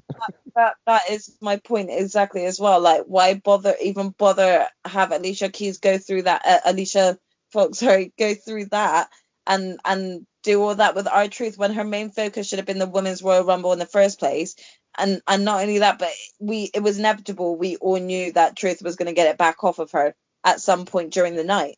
So for me, I just felt like it really wasted Alicia Fox's time of actually just being in the ring and actually enjoying being in the ring with all this new talent. Yeah, I completely agree. And then 23, we see Dakota Kai, and of course Ripley and Kai exchange. Last time they saw each other, Kai got shoved in a locker in NXT. Women's Right takes James out of the match. Number 24 is Carmella. Back in the day, they didn't need to put the challenger in the title match in the Royal Rumble, but they do now for some reason. Ripley grabs her fourth and fifth eliminations, Kai and Rose. Cross gets Carmella out, but Ref catches him. He doesn't return the favour to Cross. I have no idea what. Oh, that's it. Reg, not the ref. Yeah, Reg catches him and then gets her out. Number 25, Tamina. Reg tried to help, but Super King took him out and Carmella eliminated. And then we see Ripley and Tamina, and now Naomi using Belair hair to stay in. And then that was quite a nice exchange, actually, because they can see each other and they're both kind of dangling there, and they say, we're going to have to use each other to get back in. You ready? Yeah, ready. And then they get back in. But I love the short exchange of them both realizing they were next to each other first and having a little scrap just before. So it was quite fun, because then you just saw Belair just be like, no, wait, hold on, let's get back in the ring. Yeah. And 26, we get Lana. Of course, she's got a shot of redemption. And then we see Belair and Naomi getting annoyed with each other because Naomi's like throwing her over the top, going, you still in? Like, oh my God. Like, and I've got like that. Changes, which were really good, which is why I'm disappointed. Then we saw Naomi turn up on Raw. I'm pretty sure she was on SmackDown, or was I mistaken? WWE doesn't care. You know that. Winning number 27 is Alexa Bliss. Everybody's going for Bliss. Oh shit. Ripley dumps her out before the transformation. It was a bit of a fucking waste of time. What were your thoughts on Bliss? Yes.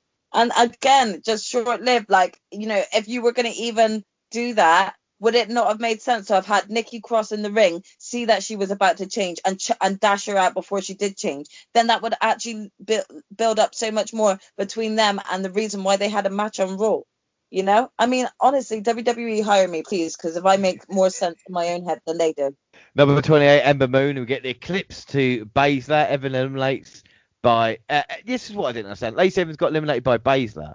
Why not Charlotte? I mean, obviously they're continuing the feud. Did they think that was a feud ender? Well, I mean, this is what I was thinking, because I was like, what was the point on bringing Ric Flair out and having us see them, like, you know, sort of exchange glances and all this hatred that, you know, Charlotte currently has towards Lacey, to then not have her, like, eliminate her? I was like, what was the point on you guys getting them involved in the match before then, if that was not going to lead to the outcome of this? Like, it, again, a questionable decision right there. Yeah, I didn't understand it at all. Moon is gone by Baszler. Number 29 is Nia Jax. Naomi has been in 47 minutes. She was dumped by Jax and Baszler. They got rid of Tamina before they fought against each other. Jax eliminates Baszler, and it was a good showing from Shayna Baszler, who, I know we talk about a lot of talent. She's another one that, given an opportunity, I think can really excel, you know? Yeah. And it's another one of those, you know, was Vince's favorite for a hot second, and then he just pulled the plug on it for no reason, sort of thing. And I am a strong believer that Shayna is going to probably have a decent run soon. Pretty much, I would actually love a one-on-one feud with Asuka, if I'm being truly honest. But you know, when I'm not gonna hold my hopes up that WWE will give me that. But she has a lot of potential to be one of the tops, Shayna Baszler.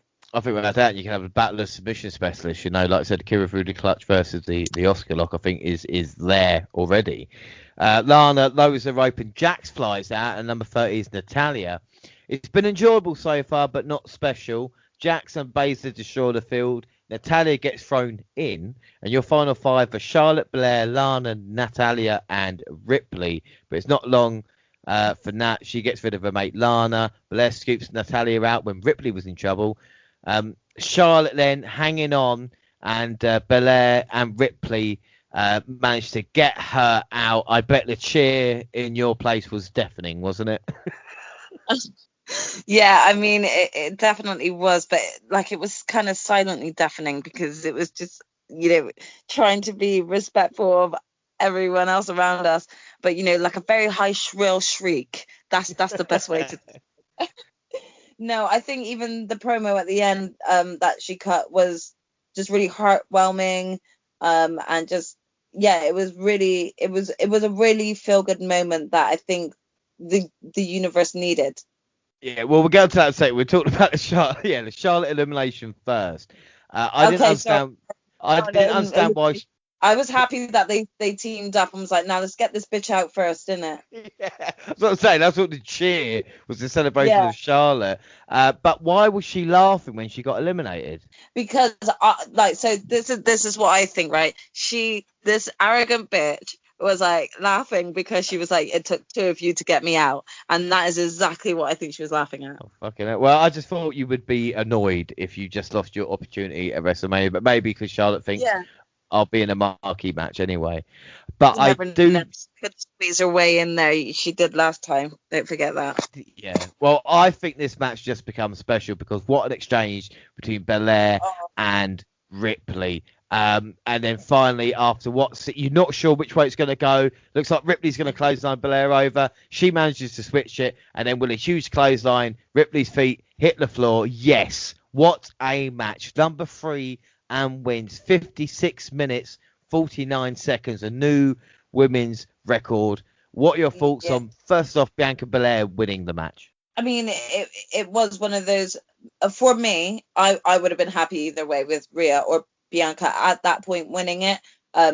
However, the feel good moment that you kind of just got when Bianca won it was overwhelming, and I think, like I said just previously, I think it was sort of like her interview after, the humbleness that came with it, and just how like exciting it was to see, you know, this strong independent black woman had just made history, becoming, like, you know, the second black person to win a Royal Rumble.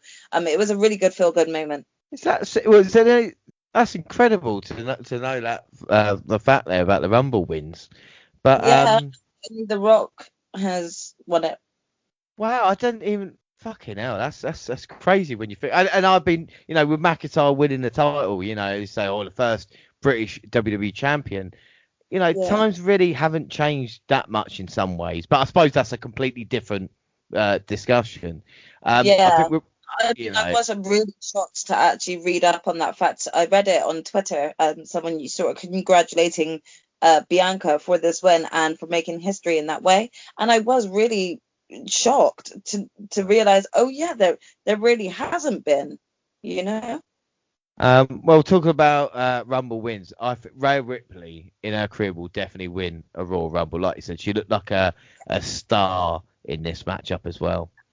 The exchange between her and Bianca at the end was just really on par, and just, you know, really thrill-seeking, because you really could not tell who was going to be the one to finally get the other over the top rope.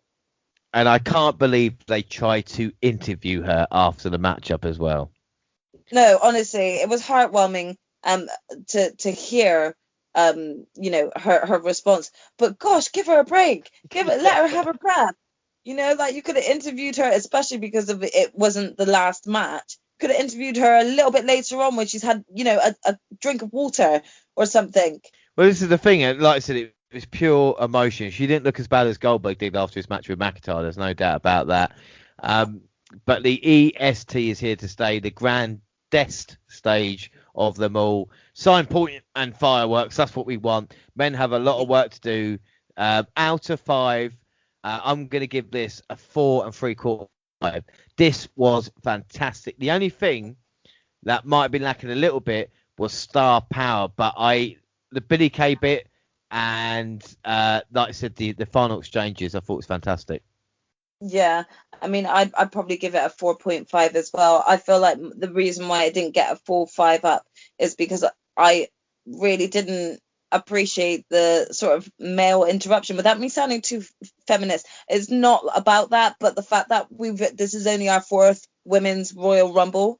We had Santina Marella in it last year, and then 2 different, like, men or different events where men were interrupting the women's Royal Rumble. I think it was completely unnecessary, so I think that brought it down to 4.5 for me.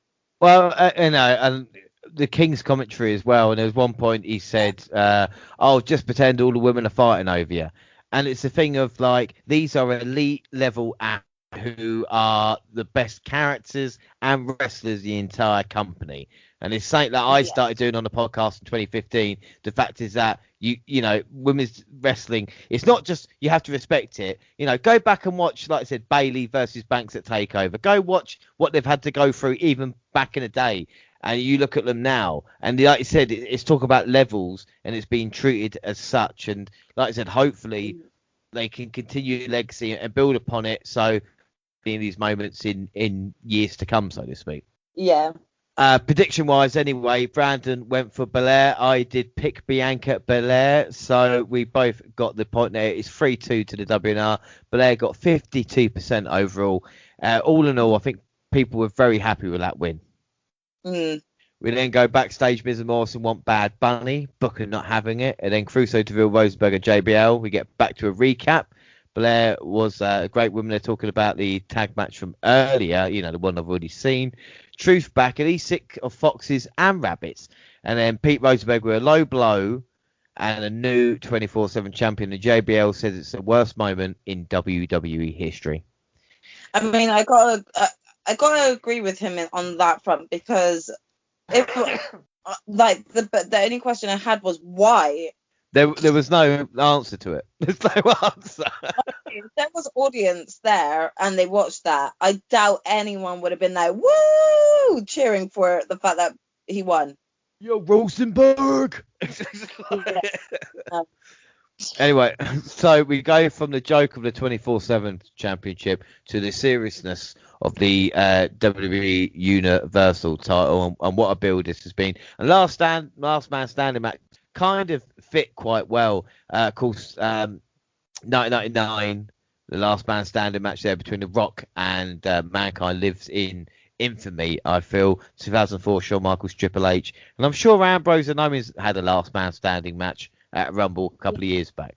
I also think it was Charlotte Flair and Sasha Banks who made history with the first ever one. No, that wasn't our woman match. Ignore me. Okay. Oh no, it was Rhea Ripley and Rhea Ripley and Raquel Gonzalez who had a last woman standing match, and it was brilliant. It was a few weeks ago, actually. I think beginning of January. That was when Kai was chucked in a locker. Yeah. Okay, it was that match. Yeah, that was a brilliant match too. So we start off with the match between Reigns and Owens, and I like them running at each other at the start. Reigns hit a Superman punch, but KO countered the spear and hit a pop-up powerbomb. They went outside and the Tribal Chief nailed a huge spear. KO made it up to the count of 7. Reigns uses steel steps as a weapon, but still couldn't get Owens down for the count. Reigns hit with a chair several times, but KO refused to stay down. The head of the table, not bad with a chair. Yeah. Sorry about that. The prize fighter used his own chair a few times, but the title holder kept fighting back. He ended up near the edge of an elevator platform, and Reigns threw him off into some tables. Owens struggled, but still made it up to the count of 9. Reigns looked dumbfounded since KO made his way to the backstage area. The Tribal Chief ran him over with a golf cart out of nowhere. I hope Sammy Guevara isn't watching that and getting PTSD or something like that. No, I'm pretty sure that Matt Hardy saw it though, and then like tweeted about it or something. But it almost killed Owens because the impact and the plexiglass, so to speak, bouncing back onto Roman Reigns. Sounded really painful. Owens shows a lot of fire. We see him on the announce table. Frog splash from at least 10 feet in the air. And then a fault truck, and I have a fault truck license, and you shouldn't leave a key in it. I'm just telling you. He jumps from at least 20 feet with a senton bomb. The big dog barely beat the count. They got back to the stage and Reigns speared Owens through the LED wall.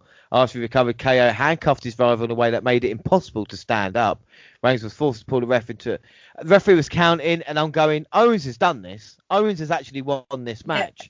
There's no way. 8, 9, and then Reigns the ref into the bit of stage, and I'm like, you motherfucker. And the Tribal Chief then locked in the guillotine and choked Owens out to get the win. I think the only thing hurting it, before we get onto our thoughts of it, was Heyman versus the handcuffs. So it went longer than Goldberg versus Drew McIntyre. And I think that's why the finish just kind of... Owens had to wait a long time before the guillotine. Yeah. It's a real shame because I think that like that near miss that at the thought of, oh my gosh, Owens is actually going to do this before Reigns pulled the ref in. It was brilliant. It was brilliant storytelling, and it is a real big shame that Paul Heyman's wrestling with the handcuffs actually had ended up causing quite the stir, because all of us could tell that the ref had just stopped counting because he didn't know what to do. And I think at that moment Paul Heyman needed to think fast on his feet and go and knock out the other ref. Just go knock out the other ref. That would have just given you enough time. The ref would have known to stay down, and then he would have been able to just quickly jump back up and continue count and start the count again or whatever. But it was they need to be better at thinking on the spot of things that could go wrong with the situation. It did make me wonder, did they check, have they tried this before? Has he practiced with it, that sort of thing? It just it did ruin sort of the whole match for me, because I felt like the aesthetic of it was really hard hitting, and I think both gave it their all until this slip up. Yeah, I mean, it was a really good match. I was waiting for kind of Jey Uso or some sort of interference, but the way they played it, and it was clever with Reigns. But again, like I said, the finish. But I still gave it a 4.5 because they gave everything in this one. Yeah, I agree. I'd give it a 4.5 as well. I think the only reason why it didn't get a 5 was because of the handcuff incident. I would agree there. And poll-wise, Reigns gets 68%. And now on to the men's Royal Rumble. Now, who was your prediction going into this one? So I said, again, I had a heel and a face one. And I think I said heel was Bobby Lashley, but face would have been Daniel Bryan. But who I wanted to potentially win was Cesaro. Well, this is the thing. I mean, there was a lot of kind of build-up going into it. I always check the kind of odds beforehand. And the thing that I noticed was that Seth Rollins was the betting favourite at that point, which was a little bit of a surprise, really, because obviously we hadn't heard that he was going to make his comeback. And, I think for me, Brian, there was a lot of talk about this one. We talk about prediction, with what people actually thought they were going to do. And you mentioned a bit earlier on in the podcast, this podcast, that there was a lot of foreshadowing, so you didn't know whether or not they were just kind of shooting it off as a red herring. It's the thing, but I mean, a lot of people, Charlie Fighter put in the men's one, I'm backing Lesnar to win. He then cuts a promo on Heyman. Hey, Heyman, Roman may be the head of the table, but I'm the freaking house. And you know what they say about the house? It always wins, which again is a fucking great tweet. Josh put bless all women, Rhea in the women's match. Anyone but that god awful Bianca. Oh God Almighty. And then he said, I don't know. Let's say Big E. Chokeslam report put Daniel Bryan to win the men's Royal Rumble match. They killed the element of surprise by saying Orton and Edge at the start. Yeah, they did. But again, the same with the female Royal Rumble, dude. Finding out Natalya was going to be the last entrance. I'm sorry, but that is not going to build excitement towards us wanting to see the end. The minute that it got to Ember Moon, we all as an audience knew Nia Jax hadn't turned up, so we were like, okay, so it's Nia Jax and Natalya.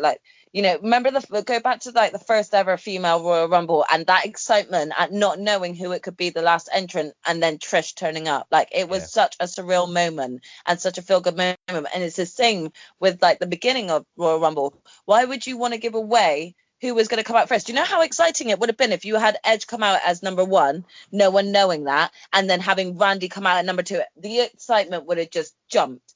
But instead they ruined it, and I think they ruined it because they thought that would get people more into watching the Royal Rumble, but instead it actually just ruined the opening of the Royal Rumble. Yeah, no, I completely agree with you. And a couple other ones before we start the men's matchup. Minder Monty said, was picking Edge for I found out his entry number. Now I'm not sure. And Select Match Pod said, I thought Edge would win the match, but looks less likely now. So here we go. And it's Edge. And on this day, 11 years ago, Edge won his only Royal Rumble, which I thought was quite an interesting fact. We have Randy Orton at number 2, and Edge went to him. fighting up and down the kind of aisles and around. Number 3 was Sami Zayn. They team on Edge for a little bit. Number 4, Mustafa Ali. And I thought Orton was brilliant with Ali, telling him to hit Edge, and he was going, "Go on, hit him! No, hit him again! Hit him harder! Hit him harder!" That too, and I honestly thought to myself, I never thought about it before, but I actually think that, you know, even with Ali being like a heel at the moment, having Randy and Ali work together would be really good for someone like Ali who did have an opportunity taken away from him. And I do feel like Randy Orton should be elevating newer talent. And I think that could be something that potentially could work really well if WWE wants to explore that. Number 5 was Jeff Hardy, here to help Edge. Sami Zayn bought an RKO'd Jeff, but Zayn then got RKO'd, and then Ali, but Edge hit a spear. And then Edge took Orton outside and hit him with the execution on the announce table. Number 6 was Ziggler, and this is his 14th Royal Rumble. Kane is the only man with more Rumbles. Ziggler's 14th Royal Rumble. Are you serious? Like, how many Rumbles did you say Kane had been in? Kane has been in 18. 18, and Dolph Ziggler is already on 14. And this is the thing, and I was thinking about this during the match, and I was thinking about someone like John Morrison, who's obviously not come out yet, but like they both kind of started their WWE career about the same time, maybe a little bit sooner for Ziggler. And Morrison went away for 5 years, you know, maybe a bit longer, come back, see in the same position, where Ziggler's kind of stayed there, and he's kind of not Mr. Consistency, but that's, you know, if a wrestler never leaves the company, what's it look like? It's Dolph Ziggler. You know? Yeah, kind of. I actually feel sorry for Dolph in that sense. I did not realize that he had been in 14, and so it makes me feel really sad, a lot more sad for him now, because I think that he's definitely been underutilized a lot. Without a doubt, there's Ziggler, you know, and he came so close, especially with Alberto Del Rio with the World Heavyweight title. If it wasn't for him getting labelled with a kind of concussion or easy injury, so to speak, as they thought he was, then he would be a top tier talent. There's no doubt his talent definitely shows that. Dolph Ziggler eliminates Jeff Hardy and then Edge with chairs to Randy Orton. And Orton's pulling the flare. He will be back later, but he's injured for now as he gets taken away. And number seven, Shinsuke Nakamura. Of course, he won the 2018 Royal Rumble. He hasn't got a fucking chance tonight. And then number 8, Carlito. Oh my God, it was so exciting to hear it. It's so bad, but to hear the spit, I was so excited the minute I heard it. Well, he looks great, and of course I spit in the face of people that don't want to be cool. He hands the backstabbers. Yeah. Well, Nakamura takes the apple off him, stares at him, and then there's backstabbers all around for Carlito. Number 9 is Woods straight after Ali. Of course, they've got that feud going on Raw. Number 10, Big E and New Day send Sammy packing. And then number 11, John Morrison. Of course, Ali takes Woods off the apron. Big E tosses Ali out. At number 12... That was a really good moment for Ali there, the way that he took out Xavier Woods. It was a really good exchange between them. So I'm looking forward to seeing more from Ali. Well, and the funny thing as well is when Ali did get the elimination, the Big E's like, have that, you son of a bitch. You saw a bit of fire in Big E because obviously it was his friend as well. Exactly. It was a nice little bit of avenging there. At number 12, we had Ricochet, and we've talked about thinking he's lost his spot versus AJ. Oh, well. And then this is one thing I've noticed during the card, and I thought there's an awful lot of mid-carders in this matchup. Yeah, but I also thought to myself, where are all the young ones? You know, like, just, you know, we've got some young talent, but where are they? It was one of these things I'm thinking... There's not a lot of so-called superstars, you know what I mean? Not superstars as such, but it's like I was going... Star power. That star power quality, you know? Well, I was saying there's a lot of mid-carders, and number 13, unlucky for Elias. And I'm going, well, there we go. You know, like, that's what the Rumble's like. Again. Yeah. He sends Carlito out. That is not cool, man. All right? That annoyed me a lot. That like he just made his return. Why, of all people, have Elias get rid of him? I was deeply disappointed in Carlito's run. I thought he could have been in there longer. I think without a doubt. Number 14, Damian Priest. That's Monty's favourite wrestlers here. And he is good. And he didn't like the fact Elias eliminated Carlito, so he sends him on his way. 15, halfway home, we get The Miz, who destroys Bunny's DJ set. And here comes Mr. Bunny. Priest dumped him, The Miz and Morrison out. And then the Bunny jumped off the top onto them. What did you make of this? I mean, I didn't mind it. I thought it was a real cool little bit that Bunny did. He got a chance to sort of like I said, I know that he's a fan of wrestling and always has been. So it was his chance at being able to, just get himself a little bit involved. But again, it goes back to what I was saying, where sort of I feel like the Miz and Morrison could do with like separating soon, so that maybe they're not always taken as the joke that can just get beat up by even non-talent now, Well, this is the thing. Morrison went away, came back, and he's being treated, like I said, exactly the same as he was before. But ready to see like Morrison do like a singles run and actually have like a serious singles run, like not consistently be doing this dirt sheet stuff with Miz. Yeah, but there's a couple of things. It's like his exchange with Ricochet, and these two guys have faced each other on Lucha Underground, so there's a potential there for a great match. Speaking of Ricochet, the joke with AJ Styles as well was a really cool spot. I don't know if we got onto that bit or not. And then something sillier than what we just seen with the bunny jumping. Matt Riddle comes out at 16. Number 17, Daniel Bryan. And at number 18, Kane in his 18th Royal Rumble, and he eliminates Dolph Ziggler and Ricochet. And I'm annoyed I didn't get a count of how many eliminations, but Kane is now far ahead, most eliminations in the Royal Rumble match history. What were your thoughts as come out? Did you just think, oh, here we go? It's like you read my mind a little bit, but kind of, yeah. And it's not even anything bad against Kane, but honestly, where are our current roster? Because we had quite a few legends, like more legends in the men's Royal Rumble than we did in the women's Royal Rumble. And we just got, where was Apollo Crews? Why was he not in there? Cedric Alexander, Shelton Benjamin. You had Otis in there, but not Tucker. Like, there's so many of our current roster that was not on or in the Royal Rumble that it kind of overshadowed Kane being in it, because I genuinely did ask myself, well, why is he in this? Well, this is the thing, and it's like, even with Retribution, you could have had the Retribution coming out to help Ali a little bit and get them taken out, and there was kind of none of that, There was no reunion, though. No, but again, that the Hell No reunion was great, but it is something that could have been done even on a previous show. Like, that he had turned up for the Undertaker's speech thing. He turned up on Legends Night as well, the only one in his wrestling gear. And that was short-lived for no reason at all either. Any of those moments could have been a feel-good moment between him and Daniel Bryan, but it wasn't necessarily needed in the Royal Rumble. They could have put someone else in there that actually deserved the opportunity. And that's not saying anything bad against Kane or the other legends that were in the Royal Rumble. But, for example, like, no one realistically would believe that Kane was going to win it, because, he's a governor, isn't he? Or in political power. So it's like, put someone else in that could, like, give off the illusion that they could win it.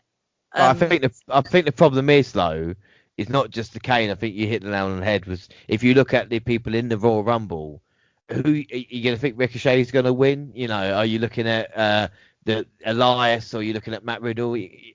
It's only like a select hand. It's the hand WWE have played themselves with, either not building stars and all this kind of stuff, and it's coming home to roost now, where the legends are getting to a certain age where they can't carry on anymore, and you've not built that bridge, Yeah, but you're exactly right. Like, they're not doing, WWE are not doing enough to build up their stars so that when it does get to pay-per-views like this, it feels more like anyone can win it, Like And right this now, is the problem.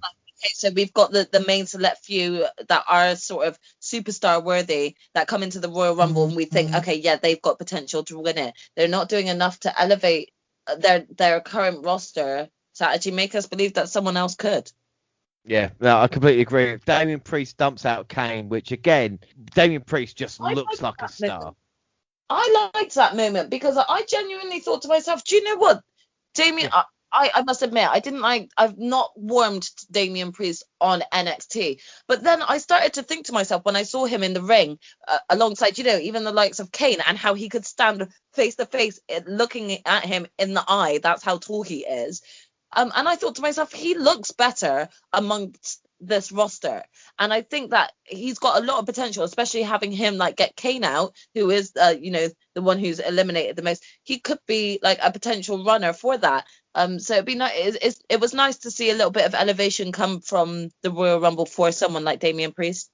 It was the only time they attempted it. Like I said, we've seen it. And then number 19, Baron Corbin comes out. Edge has been in half hour at this point. Corbin eliminates Nakamura. We talked about Corbin or Nakamura. I mean, so much for that push for Naka. It's just, I mean, I don't know what to suggest for Nakamura at this point. And what's really funny is that you pointing out to me that they both kind of came up in a similar time to have Baron then, eliminate him. Like, maybe let's see a feud happen between them, and we'll see how that goes. Yeah, exactly. And number 20 low was Otis. If he wins, will Miz beat him for the opportunity to be the Royal Rumble winner? Just wondering. Otis does a couple of spots, then Corbin just gets rid of him. 21, Dominic. Can a father and son win the Royal Rumble? Never been done before until either Shane wins or Dominic does. He can eliminate Corbin. So I suppose the bullshit we've seen on SmackDown with Mysterious looking like idiots paid off a little bit there. Yeah. I think the one thing I was disappointed about was, it was Dominic's entrance coming out that made me realize how many of this roster are young, because I feel like it was the first time seeing one of the younger members join the Rumble, and I thought to myself, they could have done a lot more with Dominic and showcasing the up and coming new talent that they have, even if he didn't eliminate a lot of people, but actually give him like a really decent spot against a few of the legends that were in the ring. And yeah, they missed the ball again with him, because it was short lived with him as well. Well, number 22, Bobby Lashley, he throws Dominic over the top and actually replay it, and it's quite a nice height Dominic got. Powers Priest out, which is a little bit disappointed. And now Big E, it's a movable force versus the unstoppable object, so to speak. And then 23, stand back. There's a hurricane coming through. I didn't mind. Haven't we seen this before? Yeah. Again, it was just a legend that, even though it was nice to see, was he really necessary to be in? Was it really necessary for him to be in the Royal Rumble? I mean, again, I'm pointing this out because there were so many missing superstars from our roster that this is the reason why they're not being built up to be main characters, because they're not even considered for the Royal Rumble. It's fucking weird, isn't it? And then he tried to double chokeslam Big E and Lashley. Again, don't mind the premise when he's trying to do the big man and he can't. But instead, he just flew out of the ring. And then 24... In a minute, right? Less than a minute he was in it. What's the point? But yeah, like I say, we're not being harsh. We put time in the product, and this is what we're getting back. But number 24, Christian, come on. Okay. Brilliant move right there. This is how it does work when you bring a legend back and it works, because even then having the reunion between he and Edge in the ring makes it really feel good, but that's when it works. When you bring back legends such as Kane, this is where it doesn't work in this current era, where he's off with a whole new other job. So realistically, we know he's never going to win it. Christian, you could easily be like, who knows? He might turn on his friend and chuck Edge out and win it himself. You want to your surprise.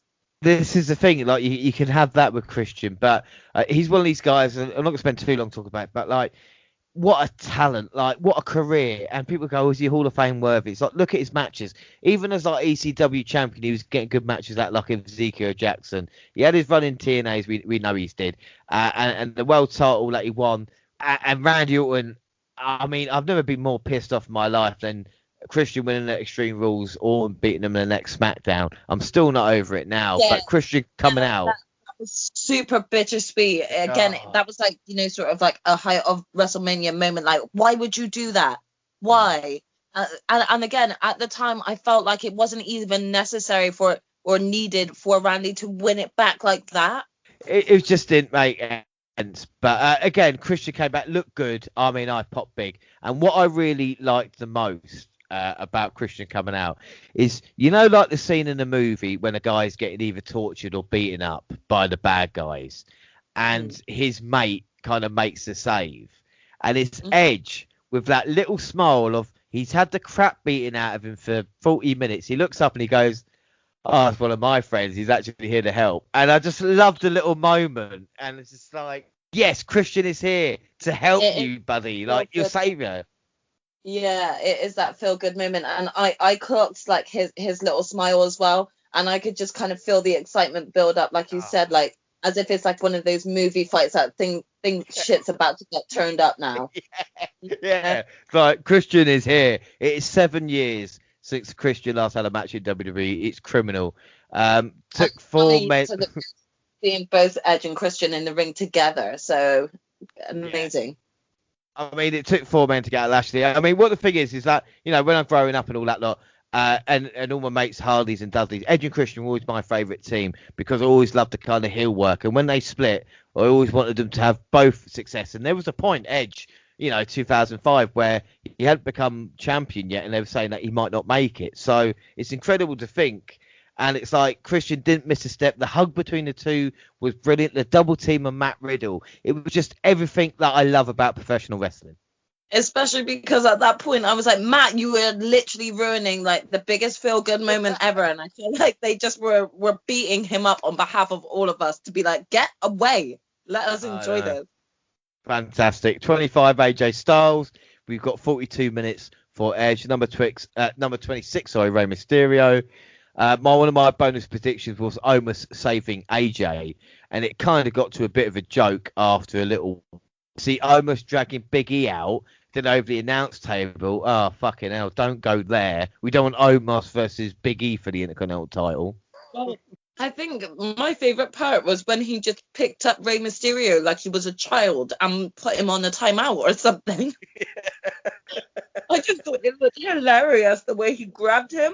I think I like Omos, but I also don't want it to become a cliche thing. Do you know what I mean by that? Yeah. I just don't want it to become repetitive.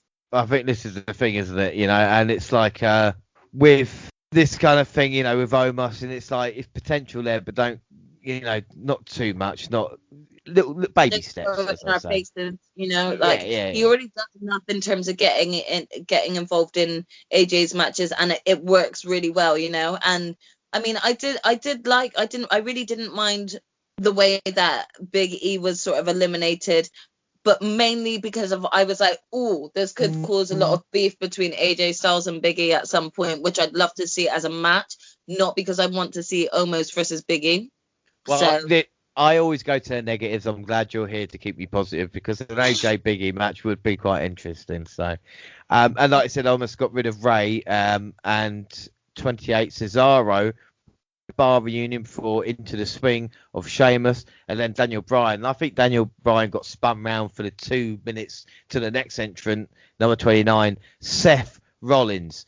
Were you excited to see him? Because I was like, I don't know if it's a personal problem with Seth, but I was like, yeah, all right. You know what it is? I think for me, it was already ruined, so I knew he was going to be part of the Royal Rumble, and the only reason why it was ruined was because of Becky herself. So like Becky Lynch put up a picture on her Instagram story, and it was of just some curtains, And then next thing you know, you're watching Roman Reigns versus Kevin Owens, and you just see them walk straight past those curtains. So straight away, everyone just put 2 and 2 together and was like, right, so Becky Lynch is at Royal Rumble. That must mean Seth is there. So I knew after the Roman Reigns match that Seth was there. So my shock already came before, like, hold on, that wasn't Becky's story, you know? But it wasn't, I wasn't as excited to see him come back, because I was also kind of like, what are they going to do with you? You know, like, it went with you coming back now, like, you seem like you're coming out to the Messiah music, so we're carrying on with that spiel. And it didn't really excite me. So I was really hoping to just kind of see him get eliminated as soon as. Well, I think the thing for me was Seth, and I might get a lot of shit from Seth Rollins fans, but if he wrestled as well as he thinks he does, he would be a Shawn Michaels, a Kurt Angle type performer. And that's not saying that Rollins is not a great worker, but he is not as good as he thinks he is. And I don't know where I'm getting that from, but I feel that at this moment in time. You know, I might look back on 10, 15 years. We did get something new though when Seth returned, and that was we finally got Seth and Matt Riddle in a ring together, which was quite interesting, because I think Seth's highlight of the night for himself within the Royal Rumble was his little one-on-one bit with Matt Riddle. It was actually a good exchange between the two, but I know that Seth can't stand Matt, so it was quite funny to then see that Seth was the one to eliminate him. So I just had a little chuckle. I took a little chuckle away from Seth's performance in the Royal Rumble. Whereas before, you know, whenever I used to hear the Burn It Down music, I'd get really excited. I'm just not a huge fan of this Messiah character. He's a good a-hole, but yeah, like, just not a fan of Messiah. Well, number 30 was Braun Strowman, and he throws Cesaro and Sheamus out, and then AJ, so Omos couldn't catch him. And Rollins waited until the right moment to eliminate Bryan, which disappointed me, because I thought, please don't now. And then Rollins eliminated Riddle to bring us down to the final four. Like I said, a nice exchange between Rollins and Riddle. And then Strowman tried to throw out Edge, but the Rated R Superstar took him out with help from Christian. Rollins dumped out Christian, boo, and Edge threw out Rollins, which was a surprise. And then fucking Orton showed up and returned out of nowhere to take Edge out with RKO. At this point, I was like, you fucking don't, no. And as Orton went to throw Edge out, Edge managing to turn it round and eliminate him to win the Royal Rumble. What are your thoughts on Edge's victory? The right man won, in my opinion. You know, speaking to someone who has been an Edge fan since his retirement, you can go back to the original storytelling with Edge winning this Royal Rumble and actually have it like he never lost the title. He had to give it up because of his neck and the injuries he sustained. It's such a feel-good story, and just something that, as a fanatic of wrestling, that I do want to see Edge at WrestleMania. So I was really pleased with the outcome, even though I really kind of wanted Cesaro to win, but kind of thought Daniel Bryan was going to win. I'm very happy that it was Edge. Who we'll get on to the Rumble match and what our thoughts on it, but who would you want Edge to go now? If you were making a choice, because you know how good you are with creative, who would you have him challenge? Do you know what? I think both matches could be really, really great for Edge. But I think that Drew McIntyre versus Edge would be great. Purely from Drew's point, I think it would be a great match if Drew could manage to knock off Edge and then add like another legend to his sort of CV. However, I think that there could be some real good content that could come from Roman versus Edge, spear versus spear, like seeing how that goes. Like, I think that we'd get like the animal Edge out of Roman, whereas I feel like with Drew McIntyre it might be a little bit more of a subtle match. If I'm doing it now, I think with Reigns and Edge is interesting, but I think the story of McIntyre and Edge, because you can have, you know, the previous Rumble of McIntyre saying, well, I won it when I was in the Rumble, so if I was in this year's Rumble, like, you wouldn't have had a chance either. And then and a lot of people, you know, one of them has to go heel. Why does it have to be McIntyre? I mean, Edge as a heel is fantastic, and I know he's come back, and I know he's going to have that moment at WrestleMania with a title, but what about if it is due to, like, kind of underhanded tactics? And what about if it leads to a SummerSlam match where McIntyre beats Edge and gets the championship back, and Edge can get move on to another feud like that, I wouldn't even mind like the heel Edge coming back either, because he was quite fun as well. So I mean, either way, I wouldn't mind. But if I had to choose one I would want, then it would be Drew McIntyre versus Edge. I think that would be the better match out of the two. Well, anyway, the Royal Rumble match, 58 minutes for Edge. This had a great ending to it, but overall, I think the Rumble. I mean, what were your thoughts on the men's Royal Rumble match? I think we've had better men's Royal Rumble matches. However, I've got to hand it to WWE, like having like Edge come out at number one and then being the ultimate winner. I think it was a really good sort of storytelling moment for him. I've got to admit that there was real disappointment, like I said, where I just felt like there was more legends than there was current roster within the WWE, and within the Royal Rumble, and we didn't get much from NXT this time. Like last year, we had like Johnny Gargano, Keith Lee, like so many different NXT superstars in it. I just think that they need to actually stop trying to pile up too many legends to be part of the Royal Rumble. Like they don't need to actually add that to their bodies, and they're old enough now. I think they just need to kind of stop with that and actually continue to build upon their brand and build up the newer stars. Yeah, I think without a doubt, and like I said, when you look about men's Royal Rumble, I think that was missing. The ending was great, and again, not many, kind of, I say, bankable winners, so to speak. And I remember Royal Rumble matches where you've had, not 10, but at least 8. You go, well, they're all former champions, all got a chance. And I think WWE kind of needs to build it from that.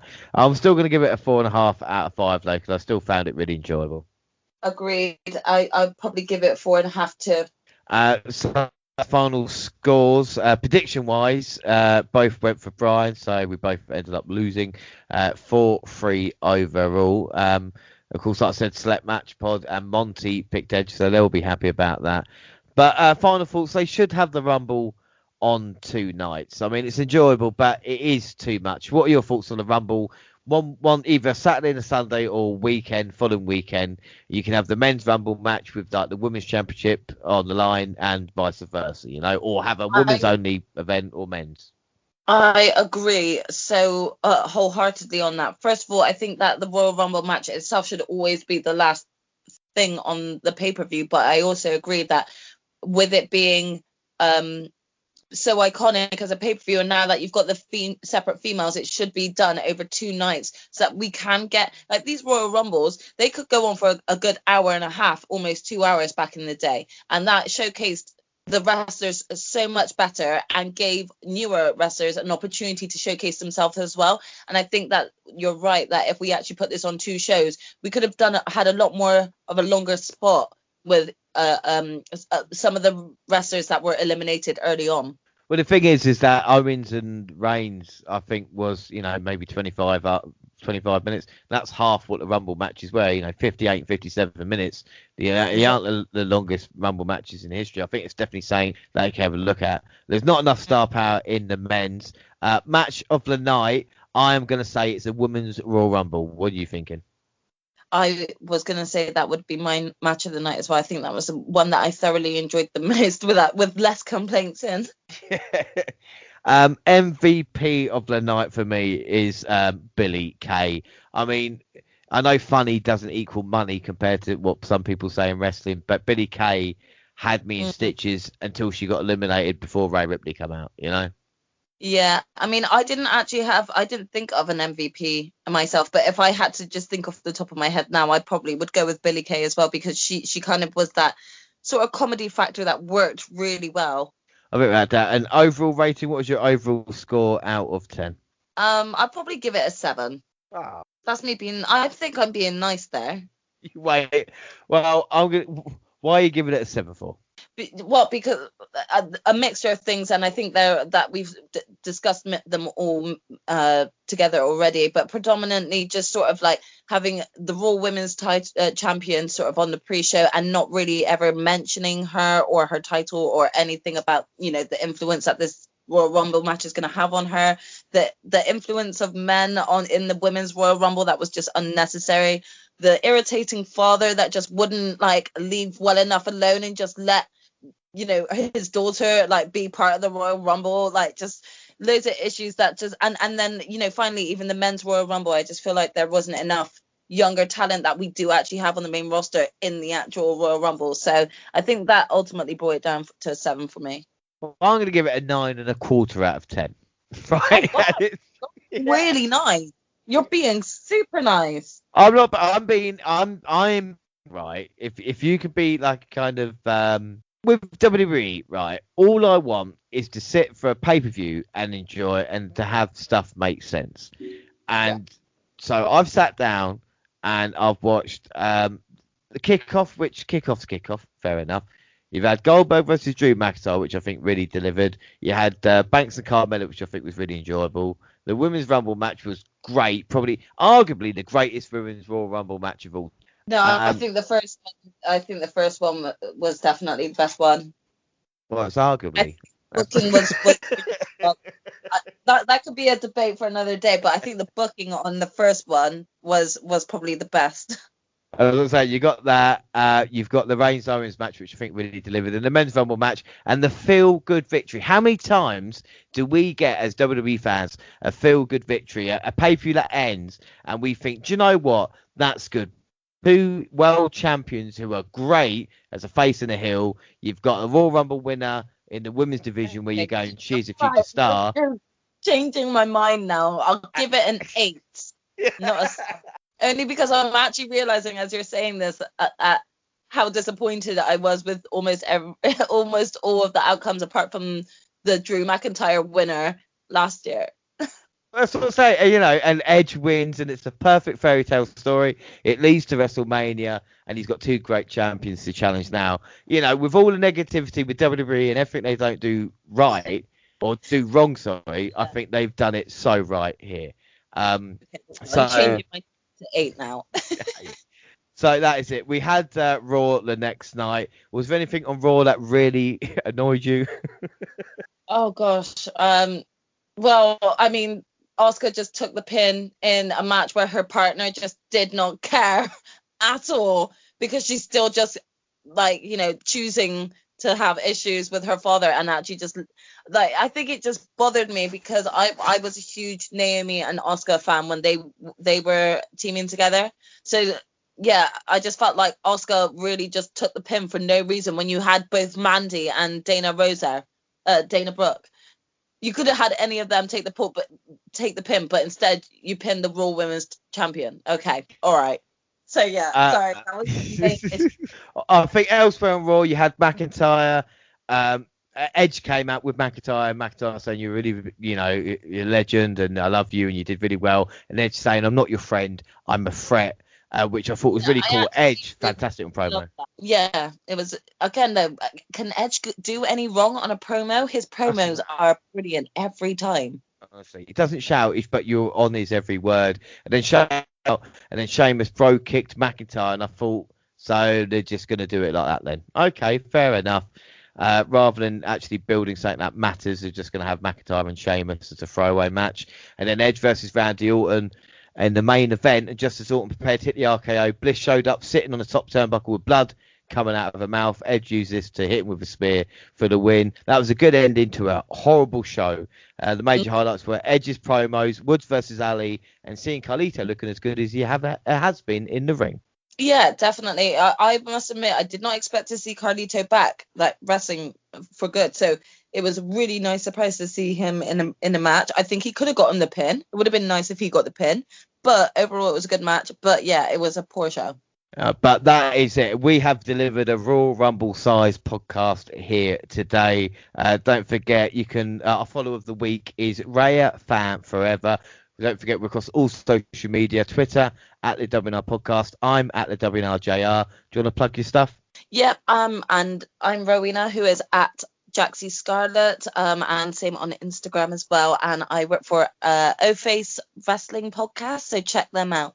Definitely check them out there, the WNR, or on Facebook and Instagram across all the Google platforms. Send us an email, WNRpodcast@gmail.com, and YouTube, the WNR Podcast, for all the latest clips and podcasts at the same time on YouTube. Let's do SoundCloud on your phone, and also Spotify and iTunes, where you can download, subscribe, rate, and review there. So that is it. Our next episode will be AEW Beach Break. Our next episode together, I think there's an Elimination Chamber maybe coming in 2 or 3 weeks. Are you up for that?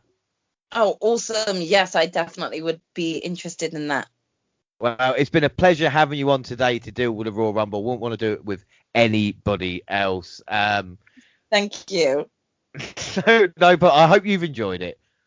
I have. I mean, it's always a great way to just sort of vent out your frustration towards it. So it's always great, and I'm looking forward to doing that for Elimination Chamber. Well, perfect. Well, that was at Jaxie Scarlett. Until then, I have been James Rowlands. Thanks for listening, everybody, and bye.